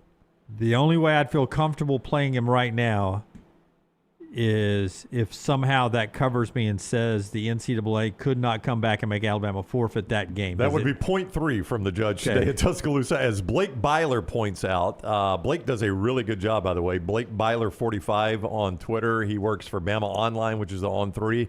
Does a really good job on the basketball stuff. Blake's a nice guy, too, so go follow him. Yeah, I've joked with Blake actually before that I thought Blake and I were friends. Yeah. And the first time you mentioned him on the air, I was like, didn't know Brown knew who you were, dude. Yeah, I talked to him out in California. Yeah. Blake's a nice guy. Yeah. Scott This was before then. Scott is showing you the judge's ruling. Point 3 reads this. The defendant, who is the NCAA, is further restrained from threatening, imposing, attempting to impose, suggesting, or implying any penalties or sanctions on Mr. Bediako or the University of Alabama or its coaches or other student athletes as a result of Mr. Bediako's participation in Division I athletics competition under the rule of restitution or otherwise. In other words, what the judge here in Tuscaloosa is saying is if Alabama plays him, the way I understand this, I did not get my legal degree at Jacksonville State, though. I want to make that abundantly clear. The way I understand this is if Alabama plays him, and the next Tuesday when this hearing occurs, it is ruled that he is in fact not eligible, Alabama cannot be penalized for playing him in this one game, according to this judge. How that stands up down the road, I do not know, but that is part of the ruling today by this judge. So, well, I mean, if you feel like that's almost 100%, then I might change my stance on him playing this weekend. Is there a chance? I mean, because you got to have lawyers on retainer if you're the NCAA. But is there a chance that they open up their safe these days to pull out more legal money, and they open it up and it's like dust in their safe that they've got? They have so many legal battles and court cases and filings going on all the time. There's no attorney in the world that can keep up with what the NCAA is having to deal with. I mean, because Pavias is still out there, right? Oh yeah. Trinidad Chambliss. And that's just, that's just the tip of the iceberg. That's just the ones I care about. Yeah, and by the way, do you think at some point the NCAA is going to get roped into this Duke? I mean, Duke, this is as big a story as the Bediako. With Mensa? Yeah, Duke and Mensa, they got a temporary restraining order today as well. Duke is suing Darian Mensa. Yeah. Scott, of course, has that one. I mean, that is a huge case in terms of NIL. And, I mean, the NCAA could get roped into that one, too. Who knows? So, to your point, Jim, I mean, they are fighting court battles on every front right now. Yeah. And at what point do they just say, we can't afford to do that? We really can't. We don't have any money left. Meanwhile, they got to have people in D.C. in front of a congressional hearing almost every day, it seems like. It feels like it. Yeah. And then at some point, they'll be in a courtroom explaining why they're still doing the good kickoffs as opposed to the safety kickoffs that the NFL is doing. Yeah. Which, by the way, the safety kickoffs in the NFL, to me, are causing more violent collisions than the normal Just kickoffs. go back to the normal Were y'all watching the start of Denver and that guy got blown up? And I don't know Both about guys. you. Yeah, but when they went to break, I thought he was down. Jim, when they went to break, the Denver player is lifting, like he's not moving his legs, and I was like, oh God, don't tell me that's how the game's going to start. Yeah.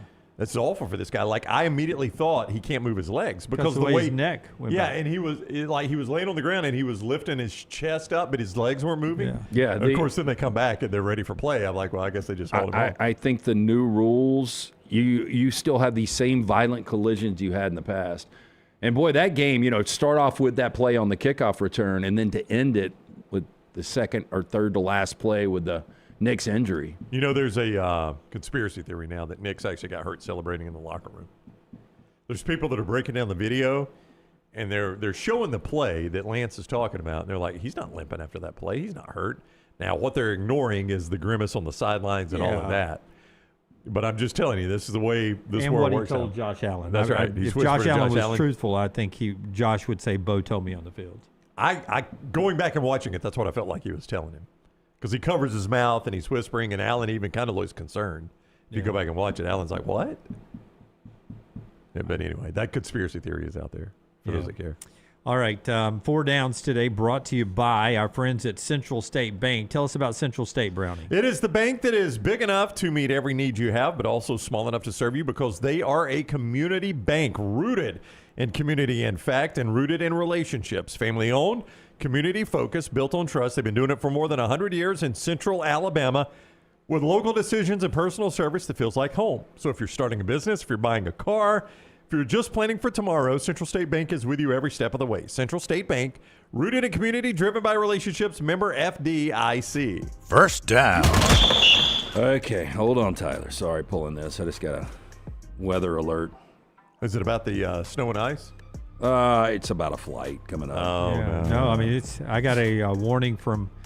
I'm not even traveling this weekend, but somebody sent me a warning about travel. I thought if I was leaving Friday, I'm okay. Well, you're traveling west, and the storm's already out west, so the delays that could impact. Oh yeah. I mean, that's the thing. I guess you don't look whatever hub the flight's coming from. Yeah. Your connectors. Yeah. So what the backup, how how a storm in Denver could impact your taking off in Birmingham or Atlanta. This is apparently a historic storm, by the way. I don't know. I mean, like, we were only going to get the edge of it if we get anything at all in Birmingham. I'm just talking about Birmingham here. But, like, the main part of the storm is apparently, like, historic levels. Yeah, where's it going to be? Through all the Midwest and then into the East Coast. So, like, Chicago's going to be worse than it was last weekend? Could be. Chicago could actually be north of it, the way I was looking at it. Yeah, it's the heartland. It's the heartland. And then it'll go up the Atlantic coast. They're a little worried about Nashville, as far south as Nashville, getting historic snow levels, but who knows yet. It's too early to predict this stuff. Okay, so Peyton Hillis, the former Arkansas great, 40 years old. And Denver Bronco. Yeah, I actually thought he passed away in that drowning. You know, he saved a nephew or something. That's right. And so I was like, he's not with us anymore, is he? And I looked, and it took him 3 weeks to get out of the hospital to be fully recovered. Anyway, that's good. Had water in his lungs. Peyton Hillis, 40 years old today. If I asked you the most underrated running back you've ever seen, and I'll go first to give you guys a little bit of time to marinate and think on it. Steven Jackson out of Oregon State with my Rams was so freaking good for a decade and never played in the postseason. Ended up playing one game in the postseason and then went to the Patriots and had a little bit of a postseason taste. But he was so incredible, number 39, and probably with a different organization had an opportunity, if you look at his numbers, to be a Hall of Famer. I'll go to Auburn. All right. Stephen Davis, who played in the NFL for a while. And then who was the big guy that played for the Giants for a long time? Brandon Jacobs. Brandon Jacobs, who was a monster in the NFL for a while. And one of the most violent hits I saw on a kick return involved him. Yeah. And then William Andrews, did he make the? He was another Auburn guy. He played for the Falcons. Yeah. He didn't make the Hall of Fame. No, but I think he was an all Falcons, quarter of a century team or something. But he was just in such a crowded Auburn backfield. But there's 3 Auburn ones right there who even when they got to the NFL ended up having better NFL careers maybe than they even did at Auburn. Second. I think the most underrated guy right now to me is like Jahmyr Gibbs. Nobody talks about Gibbs. You're right about that. This is a guy who did not perform all that well in the NFL because he played for my team. Do you remember John Avery from Ole Miss? I loved John Avery. He played in the late 90s. And when Miami drafted him as a first-round pick by Miami, I was so excited. Like, this guy could play. Deuce McAllister was fun to watch. Deuce McAllister was really, really good. A lot of there. underrated running backs. I mean, we grew up in an era where running backs were so pivotal and so big to the success of a team in the 80s. And, now it's kind of like, I mean, they're important, obviously, but you look at Alabama, you got to a college football playoff and won a game on the road without a running back. No run game, yeah. Second down. Weird question here, but Billy Ocean, 76 years old, most underrated 80s star. Film, music, whatever you want to go. Ooh. Caribbean Queen, right? Yep. Could not name a second. Okay, I'm going to give you get into my car was the actual title. License to Drive or whatever. Yeah. He also did a couple of collaborations. He was a big deal in the 80s for a minute, top 40. But Michael Ben, I don't know if you guys remember the actor. You will when I tell you this. Okay. So he was John Reese in the original Terminator. Okay. Who came back to help Sarah Connor get away from the Terminator. I've never seen the Terminator. He was in Aliens. He was the lead there. I've never seen Aliens. He was Johnny Ringo in Tombstone. I love Tombstone. Yeah, Johnny Ringo. He's such a good actor, and he never really got a good meat role. I saw something about him. There was a story about him because I never knew the guy. I didn't know the guy's name that played Johnny Ringo, and the story was like he played Johnny Ringo. And there was something about he and Val Kilmer. I don't know what the connection was.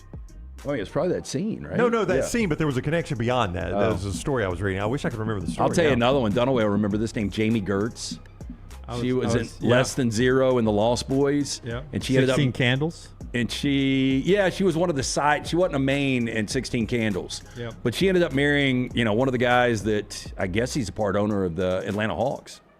So she got out of acting. I think the last thing she did was the original Twister. Who is C. Thomas Howell? As I looked this up, he was in Soul Man, which I saw a video on how inappropriate Soul Man would be if they made it today. Remember where C. Thomas Howell went back to Harvard? He did, and the only way right? the only way he could get it admitted was to act like he was a minority.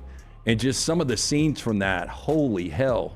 Very, very uncomfortable. But and he was also in Red Dawn. He was the kid that really went nuts on the Wolverines. Yeah, and The Outsiders, apparently.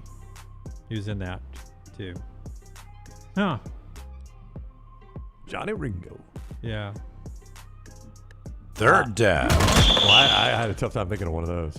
Like, I was going to say a much bigger name than you said. You went on a deep dive. I'm sure the chat will have something. Yeah.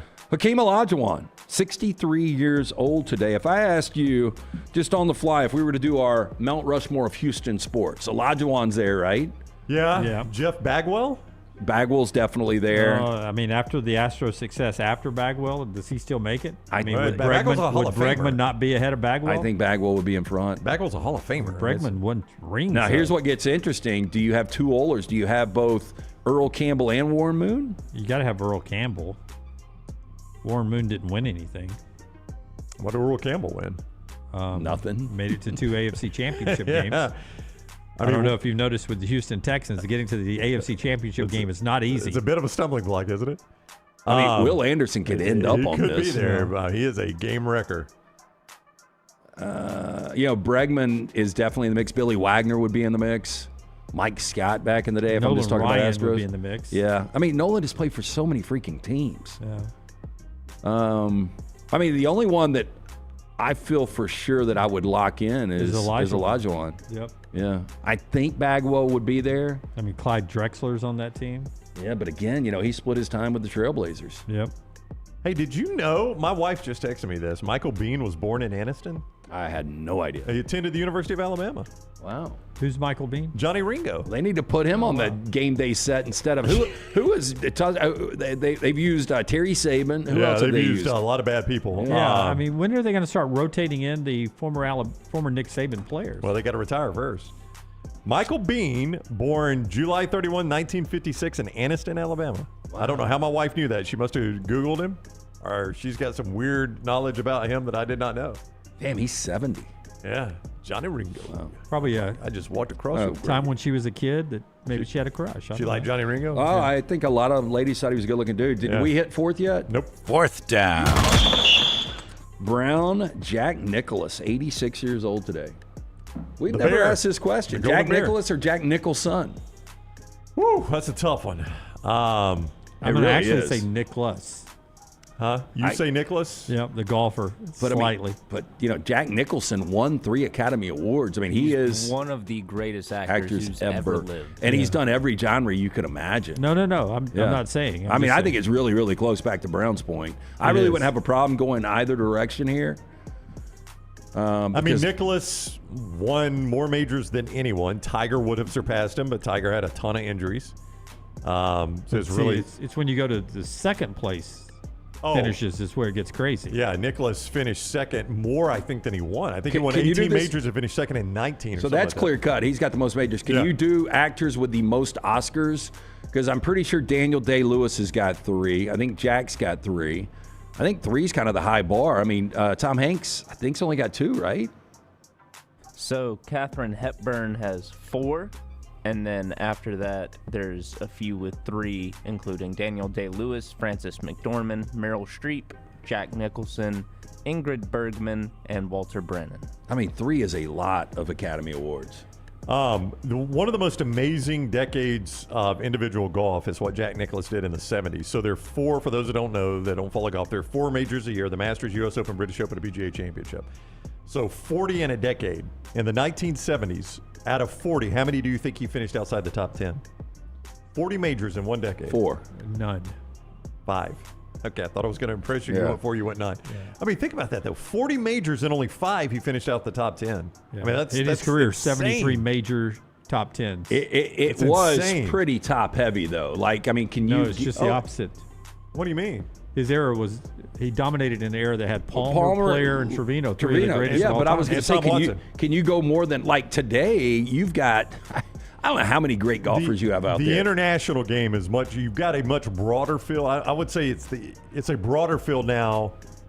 It was top heavy then, but it was top heavy against Hall of Famers. I mean, Player, Palmer, Watson, Trevino. I mean, those are all guys he went up against that are. I mean, those are top 10 guys. Well, remember, Tiger is in between what we have now and what Jack had. And Tiger was on the front end of the new equipment, right? Yeah. Well, really the only true great Tiger went head-to-head with was Mickelson. Like, Els is really, really good. I mean, there's some other guys that are really good, but I'm talking like top 10 player of all time Probably the only one he went head-to-head with was Mickelson. But it took Mickelson a little bit. Oh, Tiger dominated Mickelson. I mean, I don't know if it was mental or not, but it took him a while to get over that hump. Mm-hmm. Yeah. But back to the major thing. He won 18, Jack did. He finished runner-up 19 times. That's pretty good. Yeah. Now, some people say that maybe he choked some out. Yeah. There are not many. But remember this, like, I don't know how many Oscars Jack was nominated for, then he didn't win. But you get 4 chances at a major every year. You only get 1 shot, and a lot of these guys aren't doing movies every year. Have you heard the stories about the famous courtroom scene in A Few Good Men? They say that when Tom Cruise is doing his lines, that Nicholson, he's off camera, obviously. He's only feeding the lead-in line to Cruise so Cruise can react. And they said every single take for Tom Cruise, Nicholson did it exactly like he did it in his takes. Like he didn't just, you can't handle the, you can't handle the truth.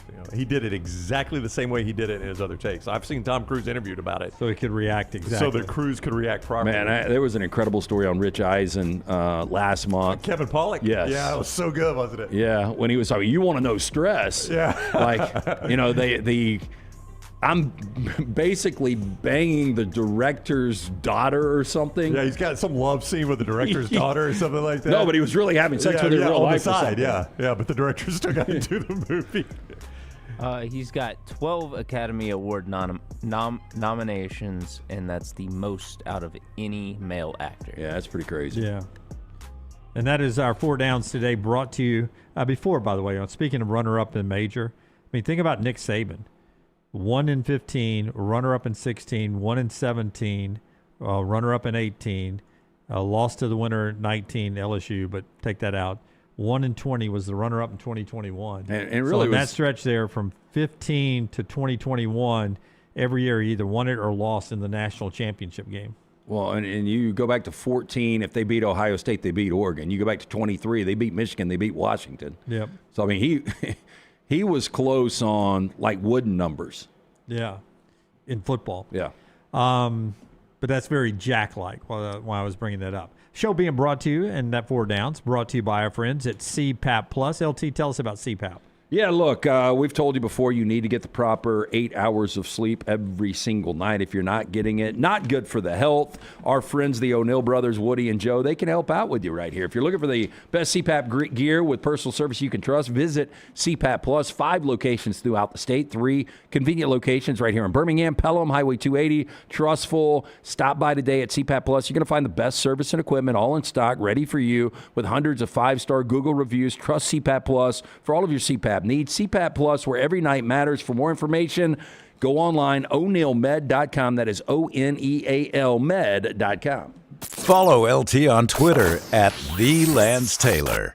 We interrupt this program for breaking news from the Gators of the litigation situation. Insurance companies have a playbook. I repeat, insurance companies have a playbook. Deny, delay, defend. They know which law firms will fold and settle cheap. They are not on your side. That's corporate greed at work. At Alexander Sonara Trial Attorneys, we fight back. We have the resources, the muscle, and the will to take them on. And you don't pay a dime unless we win. They fight dirty. We fight hard. Call 659-777-7777 or hit up alexwins.law. Physical office location, Birmingham.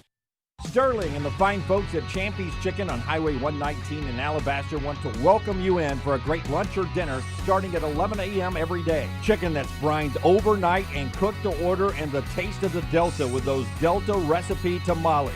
Champy's is perfect for all your tailgating needs this football season. You can also choose Champy's for your next party, wedding, or birthday. Great food, great people. Champy's Chicken on Highway 119 in Alabaster, and everything online at champyschicken.com. It's the O'Reilly Auto Parts World of Wheels, January 30th through February 1st at the BJCC. With customs, classics, hot rods, and more. Don't miss the Golden Riders motorcycle stunt team, plus BMX stunt teams performing outrageous stunts live. Friday, meet WWE star Rikishi. Saturday is Kevin Mack from Counts Customs. And Sunday, meet TV host Courtney Hansen. Bring the kids for free Hot Wheels racing, costume characters, rides, and more. Get discount tickets at all O'Reilly Auto Parts stores. Details at worldofwheels.net. Hey, let me tell you about our friends at Urology Centers of Alabama. Compassionate and comprehensive urological care with 35 physicians, 17 locations across Alabama. Their patient-centered approach to all of your urological needs. Remember, they've got that new men's health center. It is beautiful, helping men with a wide range of sensitive male issues in a comfortable environment. You can always go online, visit Urology Centers, alabama.com, schedule an appointment with one of their many urologists today. Hey, there's nothing worse than waking up to a plumbing problem. Don't get caught in a flooded house. Call the guys at Hemp Hill Services. Adam, Chad, and the team at Hemp Hill are the only ones I trust to fix it and fix it right the first time. Hemp Hill Services does it right and always at a fair price. For all of your plumbing, cooling, and heating needs, trust the name that Birmingham has trusted since 1954.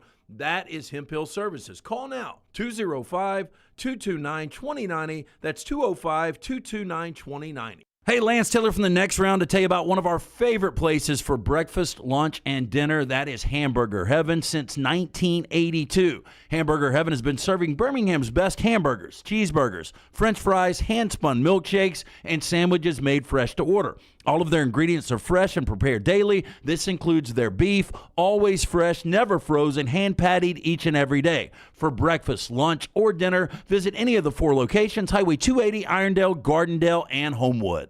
At Central State Bank, we are large enough to serve you and small enough to know you. Manage your money with ease, whether it's mobile banking, hassle-free checking, competitive loans, business solutions, or personalized financial advice. We're your hometown bank with big-time service. Visit us today and experience banking made simple, because at Central State Bank, you come first. Member FDIC. It's bow time. The Bojangles Chicken Rice Bowl is back. Get dirty rice, slow-cooked Cajun pintos, cheese, and your choice of chicken for just $7.49. But order now. It's only here for a limited time. It's bow time. It's bow time. The Bojangles Chicken Rice Bowl is back. Get dirty rice, slow-cooked Cajun pintos, cheese, and your choice of chicken for just $7.49. But order now. It's only here for a limited time. It's bow time.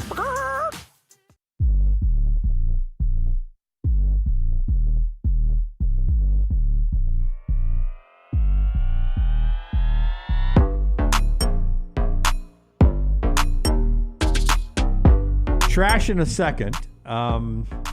Woodhouse Day Spa, LT, and then another update on the developing Charles Bediako story. This is statement number 2 from the NCAA in a second. I know we're going to get to trash in a second, and I will tell you about Woodhouse, but this just popped up on my feed. I don't know if this is even possible, but By the way, for those that don't know, it is almost beach-going season. LT's algorithms has switched to shark bites earlier in the show. That's right. It's funny. That's how you know it's almost summer. Maddie was looking at my little, what is it called? The Discovery page or search. For you. And it was all Rams, Vizslas, and Sharks. There you go. That is it. But this thing just popped up. It said baby cages for fresh air in New York City from the 20s and 30s. I've seen those photos. I think and they're it's legit. got the cage hanging out. So you think that's legitimate? I do, yeah. I've seen those photos. You'd hang the baby out the window? Yeah. Well, it'd lay out in a cage, just out in the fresh air. Yeah. Well, I mean, they were probably smoking heater on that apartment. Maybe had to get fresh air somehow. Helicopter pairing early with Leighton. Yeah. Backed off with but Jack. in a cage hanging out your window. That's correct. In New York, in the big cities. 60 stories up. Yep. Don't feel good about that. Are you kidding me? Yeah. No I mean, way. it could not be real, but it looks real. I'm with you. I walked up and slid down slides. And Oh, yeah. The gift of relaxation is real, though, from our friends at the Woodhouse Day Spa. Beautiful location right there at the Summit Shopping Centers.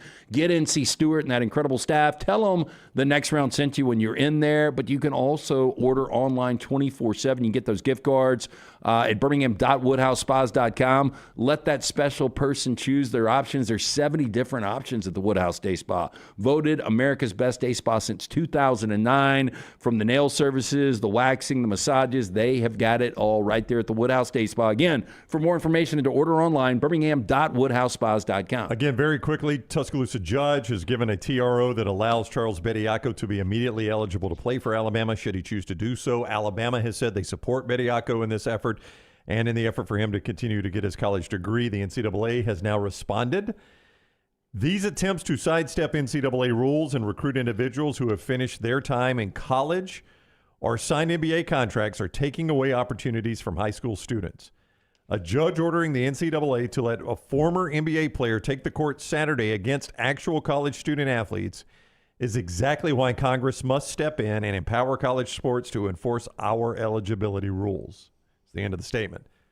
I mean, if you don't think the NCAA knows they're cooked, if Charles Bediako plays, that statement tells you everything. They're basically saying if this happens, it will take Congress. It will take the United States Congress to let us do our job. I don't think with everything that Nick Saban and Greg Byrne have been working on with Congress and fighting for NCAA rules and stuff like that, it's hard to imagine Bediako playing Saturday until you get another ruling next week. But Which is Tuesday. Could be very Tuesday. counterproductive. Yeah. I mean, might be hypocritical depending on But at some point, I guess, LT, to your point, is if you have tried for, what has it been now, for 3 years of Greg Byrne flying up to D.C. trying to get Congress to do something, and he's been trying to do it by the book. Maybe at some point you just say, there is no book. Why are we trying to change and make sure this is enforced if nobody else is going to do it? We might as well play the game. I just think it is fascinating where Alabama fans, I got a text from a big Alabama basketball fan. He's like, if this was a guard, I would say no, but because it's Bediako and we need frontline help. That's what somebody in the chat said earlier. I was trying to find it, but the chat was moving too fast. He said, as a college sports fan, I absolutely hate this and think it's disgusting, but we do need a rim protector, so I am all for it. Yeah. Same. Feel exactly the same. Before we get to trash, Mel Kiper Jr. put out his first mock draft for the NFL today. Here are the high notes. And it is good news if you left eligibility on the table to leave Alabama to go to the NFL. Mendoza, everybody's got him number 1 to the Raiders, including Mel Kiper Jr. This is a mock draft, so he is slotting position of need with teams in draft order. Next one of a local interest, Caleb Downs, 10th to the Bengals. 11th to the Dolphins, Auburn's Keldrick Falk. 16th to the Jets. LT's the one that mentioned this first. Jets 2, they have the second pick. That number 2 was too high to draft Ty Simpson, that maybe they would circle back to Ty at 16th. That's what Mel Kiper Jr. is suggesting, that they take the linebacker from Ohio State with the number 2 pick, and then Alabama quarterback Ty Simpson 16th in the first round. So the good news for Ty is you would go in the first round. You would get really good guaranteed money at 16. But to me, and I think you guys would agree with this, Ty decides not to come back to school, the best landing spot for him is in the first round, but it is behind another quarterback at least for a year to learn. And you're not going to get that with the New York Jets. But, I mean, that still sucks. Like, one thing we talked about Ty coming out is you might be a mid to late first round pick, which gets you with a good franchise. How bad would it suck to be picked mid to late rounds and still end up with the Jets? At that point, you'd like them to go ahead and take you in the second. Yeah, I would like number 2 money rather than number 16 money if I'm going to have to play for your crappy franchise. Alabaster's Peter Woods, 22nd to the Chargers. Alabama's Caden Proctor, who left eligibility on the table, 28th to the Houston Texans. Those are Mel Kiper's mock first round, just 32 picks from him there. Hey, JohnsonRVCenter.com. It's almost time for the RV shows to start rolling around. Yeah, let me tell you about the RV shows that are coming to Johnston RV Center. The next weekend, the Von Braun Center up in Huntsville. Friday, Saturday, Sunday, 10 to 7 on Friday and Saturday, 10 to 5 on Sunday. Wide selection of RV floor plans, meeting all your needs and budgets. Travel trailers, fifth wheels, family-friendly layouts. RVs backed by exclusive lifetime warranty from RV Warranty Forever. Everything that is new and qualifying pre-owned. The team members will be on site. That is next weekend, Friday through Sunday, Von Braun Civic Center in Huntsville. And we also want to do something we'll be doing monthly here with our friends at Johnston RV Center and recognize their Employee of the Month. Let's go. They got a belt. Here we go. Yeah, you do get a belt. How about that? They're Salesperson of the Month right now. There at Johnston RV Center is our guy, Rusty Ray. Scott is showing you a photo of Rusty Ray. Congrats to Rusty. He has done a tremendous job there at Johnston RV Center. Their December Salesperson of the Month. Congrats to Rusty Ray. You can see everything I-65 exit 304 in Coleman, 334 in Decatur. What? Or JohnstonRVCenter.com. With that wrestling championship belt and a name like Rusty Ray, it sounds like he could be a wrestler. Hey, don't forget tonight at Boutwell Auditorium, Rusty Ray and the Rounders tag team matchup with Rashiki. Me and Brown went up to Coleman to judge their American Idol Christmas party. Yeah, it was a Christmas Was he karaoke. the guy that won it? Oh, I'll ask Nick. I don't know. I can't remember the guy that won it. I was going to say, he also looks like a country music singer. I think that might have been him. That was the winner? All right. Well, good Maybe. for Rusty. He I can could be sing wrong. and he can sell some RVs. Yeah, we're having a good... Okay, hit it. Do it. We're having a what? It's trash time. Oh, okay. I'm sorry. It's trash. Hit that button. Well, listen, we've got to do this. Let me hear you all say, E-L-G-L-E-S, Eagles! Let's go, Birds! LT's Trash is presented by Bud Light. Easy to drink, easy to enjoy. We start first in Florida. Not shocking there. According to Florida Captain Keisler, quote, this is definitely a new one. While tracking down one massive feathery suspect last week in St. Johns County, he went on to say, I'm in pursuit of an emu. The sheriff's office shared body cam video of the once-in-a-lifetime chase, which begins with Kessler trying to coax the emu towards him as it walks slowly down the road. Kessler then wraps his arms around the bird at one point, but it continued to ignore his commands, kicking the corporal and then fleeing on foot. Video shows him following the suspect into a wooded area where he was able to secure its neck with a makeshift lasso while he attempted to put handcuffs on the emu's legs. He was only able to get one cuff around the bird's talon before it kicked again. I've seen this commercial. It ends with Doug getting arrested, the guy in the glasses and the tie. Boy, they wear that out. If you watch college football, you've seen these commercials, I promise you. Yeah. Boy, it was uncomfortable watching Auburn basketball last night with the 100 milligram $7 Viagra pack. They were passionate. I was like, they were passionate about selling you that too, weren't they? Boy, if you watch The Pit, back to that second episode, the generic stuff online, You gotta be careful. I tread lightly. 8 hours, man. 8 hours. That's a long time to go. Food delivery robot was destroyed in Florida after it was struck by a train when it stopped directly on active railroad tracks, with footage of the incident quickly going viral online. Remember last week we had the Waymo that was on the tracks? That's right. Now we have the little box delivery robot. Well, this is not going to be good. I wonder what You don't think the box is going to win? No, I do not think so. destroyed. Unfortunately, we don't have what the meal was in this. Yeah, it was. It Collision was. occurred after the small robot, which is designed to travel along pavements to deliver meals, came to a halt on the tracks, failed to move out of the way before an oncoming train approaches. Per Fox 13, Tampa Bay, Guillermo DePello. Wow.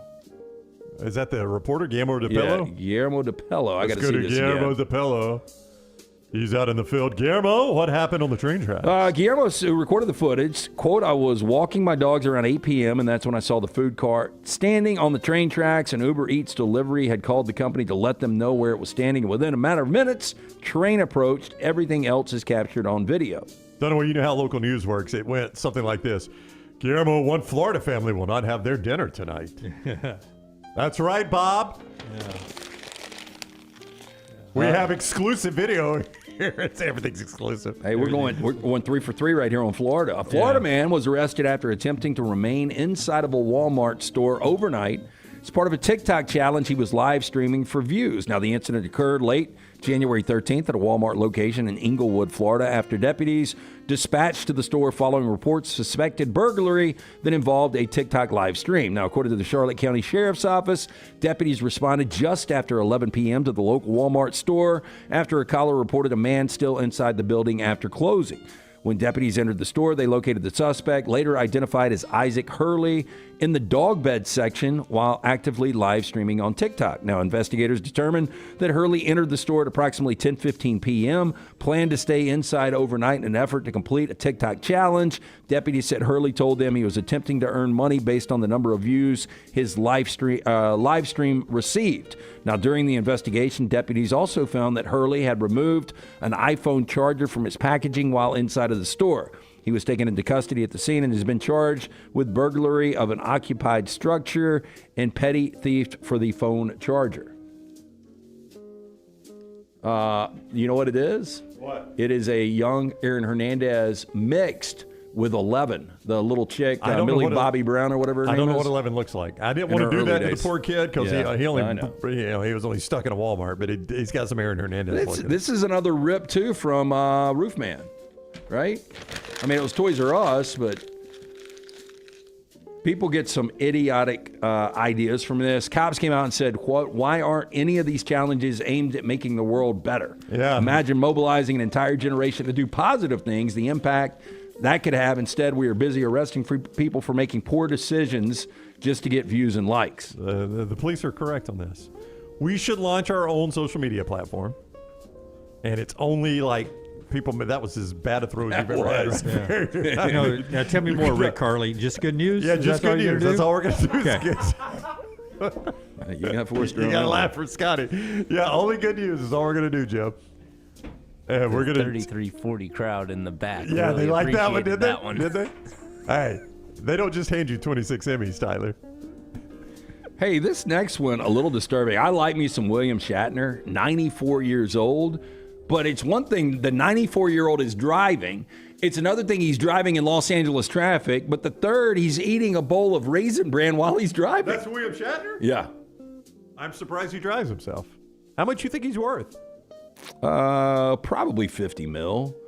You know, Star Trek probably didn't make anything off that. Probably made most of his money on Boston Legal and whatever that the thing he was doing with the cross-eyed girl. Hey, does he have a little Brian Kelly to him on the A little bit, the profile there? Yeah, a little bit. Yeah, I never would have thought that. What was the the travel? William Shatner net worth $100 million. He's been around for a while. He has been. Well, he does a lot of commercials, though. Yeah, Priceline, I think it was. Yeah, Priceline, you're right. Yeah. Well, I'm surprised he drives himself. Yeah, eating a bowl of cereal is an aggressive move in traffic. I mean, 94 and driving in L.A. traffic's aggressive, Yeah. right? And I don't like driving in L.A. traffic. I don't either. I guess if you're in if you're going to work in the morning on 280 at a certain You're not time. moving. Yeah, Yeah. I mean, you're braking 2 Well, miles but- an hour break. You can finish off a bowl of Raisin Bran. Yeah, but I mean, I got to have milk, and I mean, raisin. That's just a lot to Yeah, ask. there's right there. more of a functional breakfast Yeah. than driving down the 405 with a bowl of. I A eat yogurt breakfast- bowl would stay in the bowl better. Yeah, I eat breakfast in the car every morning, but it's a handheld. Yeah. Right? Yeah, it's not a bowl of cereal. I mean, because it's you do not- the banana and you throw the peel out, right? Yes, I do that. That It's is biodegradable. feeding the animals. That is there's not a lot of milk in his Raisin Bran. You can tell there. You wouldn't think. Yeah, like Not in a car. Looks like it went light milk just to soak in the bran, soften it up a little bit. All right, that's Dude, trash. what do you guys do when you don't have milk? You ever put water in it? Nope. I just don't eat cereal. I've done water before. I'll tell you what I've done before. Michael Irvin. Is I've taken a heavy cream, Yeah. and watered it down a little bit. Yeah, that works. Almost got it to a number 2. Do y'all, when you do the mac and cheese, 2% milk, not a I was number about to 2. say, oh, so you had a lot of bran in that. Yeah. do you always put butter and or milk in your mac and cheese, the instant in the box? Yes. Because I've gotten on a Goodles kick. I don't know if you know what Goodles are, but they're like a high-end, I say high-end, it's like $4 a box instead of the $1.50. But it's a more nutritious brand of mac and cheese. It is fantastic. You had it when we were I had it in. Yeah, it's good Brooks mac and had cheese. It's good instant mac and cheese. It's yeah. great. Now, But I do put milk in The that. stuff they have for the kids now, or it's just the cups you put in water and put in the microwave. So I don't do that. But if I do a pot of it, yeah. I'll tell you what I knock out for breakfast a lot on Saturday or Sunday mornings or both is we have these things that you set in the skillet now that are made where they don't burn, and you can put your fried egg in there and it makes them round. Yeah. It doesn't run around your pan, give it that egg shape. So like on a McMuffin? the Yeah, kind so I you throw go- 2 yeah. of those down, and I get it medium where it's just a little runny yolk and a piece of toast, 2 pieces of toast, pretty burnt, and I bring the 2 eggs out, set it on 1 piece of toast, and then I put jam on the other piece of toast, and I chop that egg up on there like my grandpa used to do. But instead of making a sandwich, I eat that one sort of open face. Right. And then I got the sweet toast with the jam on the other one. But you're only doing this on weekends. That's a lot of work for a weekday breakfast. It is. That's a Saturday or Sunday or both morning. Yeah. If I'm not going anywhere. So it ends up kind of being scrambled eggs on toast. Well, it's a and fried egg that's chopped up with a little runny yolk on it. I do Yeah. that one first, and then the blackberry or strawberry jam toast on the other one. It's really good. Really good. That does sound good. Yeah. Sometimes I'll go ahead and make a whole sandwich out of it. We do cinnamon roll Saturday at my house. We go out to eat cinnamon rolls. for breakfast a lot really? on Saturday. I and never Sunday. go out for We breakfast. picked up orange rolls this past weekend. I'm not a huge orange roll Maddie guy. had never had orange rolls. Yeah, it's And I got them for the New York Butcher Shop. I think it's a Southern thing. No, Oh, orange they're rolls. fantastic. Orange roll greater than cinnamon roll. Oh, no. Yeah, That's not close. I kind of think so too, and maybe it's just because I haven't had as many orange rolls as I've had cinnamon rolls. But orange rolls, bridge too far for me. Orange roll for breakfast. Orange roll. I like them sometimes as a side. Like there's a steakhouse up in Coleman that's famous for them. There's a place around here that does them with a salad. When they're hot in breakfast I like with some those. bacon. And the club's got the famous orange rolls. Those are good. Yeah. Like try those things late night with an Eddie. Because you get a little frosting on it. Oh, yeah. Yeah, it's really good. Yeah. There's a place right now that the chalkboard special for this month, and I wish they'd have it on the menu all the time. It's a strawberry deloche. What's the creamy milk you soak your French toast in? Custard. Tres leches? Tres leches? Yes. Yes. It's that. It's strawberry. I took Spanish at Jack State. Tres leches. Yeah. French toast. Yeah. Oh, that sounds really good. Oh, and it's so good. So good. And it comes out with a little strawberry whipped cream whipped butter. So I don't know if you can tell that we're hungry. That's at Waffle House, you say? No, it's not Waffle House. Could you imagine ordering that? Do you guys have the Tres leches French toast? It is so good. And I was talked out of, last time it was on the menu for 2 months, I was talked out of ordering it by my son who knows everything. He speaks 3 different languages. And he was like, Really? it's going to be, English, Mandarin, Spanish, and Mandarin Chinese. I didn't know Is he that. fluent Mandarin? Close. Jeez. Wow, that's impressive. Yeah. It just sets in, he says it's going to be floating in milk. You're not going to like it. Was it? So finally this last time I got to try it. And it came out, it wasn't. Not floating in So it milk was at all? poking. He's like, Yeah. surprising. And I was like, surprising you don't know everything you think you do. So he's as condescending as you? Oh, yeah. Surprising. More. Oh, they must have done it wrong. You guys only get me for 4 hours. He had me for 21 years. All right, that's the show today. We'll get to more stuff coming up tomorrow. Update you on Charles Bediako. No Alabama game tonight. Auburn won last night. Alabama and Tennessee with the midweek bye. They play on Saturday night, 7:30 over at Coleman Coliseum. We'll keep you updated on the Bediako. We'll see if Greg Byrne chimes in to the already official statement from Alabama at some point. What was the one thing I wanted to leave with today? Well, you got something, Brownie? Before I do not. There are no new statements from Alabama or from the NCAA. Okay, or from Charles Bediako. Here's the thing I want to leave with today. It's a Brooks graphic, just so I can end after Cody Campbell basically said Alabama can't keep up financially anymore. The Texas Tech booster. Alabama did finish in the top 10 in college football. 49th time they finished the season in the top 10. That leads all college football teams. 4 ahead of Ohio State and Oklahoma as they still play catch-up. Indiana, not on the list. Oh, hey, NIL era, though. I think Indiana's upset list. They've been there twice. Yeah. Alabama just once? Just once. Yeah. But we're talking all time, LT. 49 is where we'll end the show today. Until next time, God bless you. God bless America.